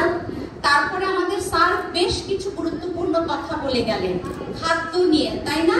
ফুড হাইজিন, খাদ্যের সুষম খাদ্য এবং প্রপার খাদ্যটা যদি আমাদের মধ্যে না যায়, আমরা সুস্থ থাকতে পারবো না। সুস্থ থাকতে পারবো না, ঠিক আছে? এরপরে আমরা নিজেদের স্বাবলম্বী হওয়ার জন্য আরো একটা ধাপ আমাদের শারমিন ম্যাডাম কি বললেন? আমরা সঞ্চয় করব এবং সেটা কতটা নিরাপদ উপায়ে, কতটা স্বাবলম্বী হতে এটা আমাদেরকে সাহায্য করবে। এরপরে আমরা এই যে ডাক্তার ম্যাডামের কাছ থেকে কিন্তু অনেক বিষয় জানলাম, এত ছোট ছোট বিষয় আমি নিজেও আগে এত ডেপলি চিন্তা করি নাই, তাই না? আর এখন এই সবগুলোর মধ্যে আমাদের মূল অবজেক্টিভটা কি? আমরা নিজেরা সুস্থ থাকবো, মানসিক এবং শারীরিক ভাবে ফিট থাকবো, সো দ্যাট আমরা আমাদের নিজেদেরকে শুধু এই স্কুল বা আমাদের ফ্যামিলিতে না, সোসাইটিতে এবং কান্ট্রিতে আমাদের কন্ট্রিবিউশন আমরা বাড়াতে পারবো, তাই না? এবং আমরা আমাদের নিজেদেরকে সেফ রাখতে পারবো। আমরা সবাই মিলে একবার বলবো, আমার লক্ষ্য আমি, আমি অনন্যা। আরেকবার, আমার লক্ষ্য আমি, আমি Ananya. Thank you fresh Ananya sanitary ন্যাপকিনকে আমাদের এই সুন্দর আয়োজনের সাথে সার্বিক সহযোগিতা করার জন্য। থ্যাংক ইউ WFWP, গোগার্ড এবং পকেট মিডিয়াকে আমাদের সার্বিক সহযোগিতা করে এই প্রোগ্রামটাকে সুন্দরভাবে উপস্থাপন করার ক্ষেত্রে আমাদেরকে সহযোগিতা করার জন্য। এবং special thanks to our guest, যে এত কষ্ট করে এত দূর থেকে এত মূল্যবান সময় বের করে আমাদের মাঝে উপস্থিত হয়েছেন। Thank you WFWP president miss Merin আমাকে, ওনার এত মূল্যবান সময় মাঝ থেকে আমাদের মাঝে উপস্থিত হলেন, এবং ফ্রেশে ইসরাত আপা সহ ইসরাত পুরা টিম মেম্বারকে। আমি এবার সবাইকে রিকোয়েস্ট করবো, সবাই লাইন ধরে আমরা মাঠে চলে যাব।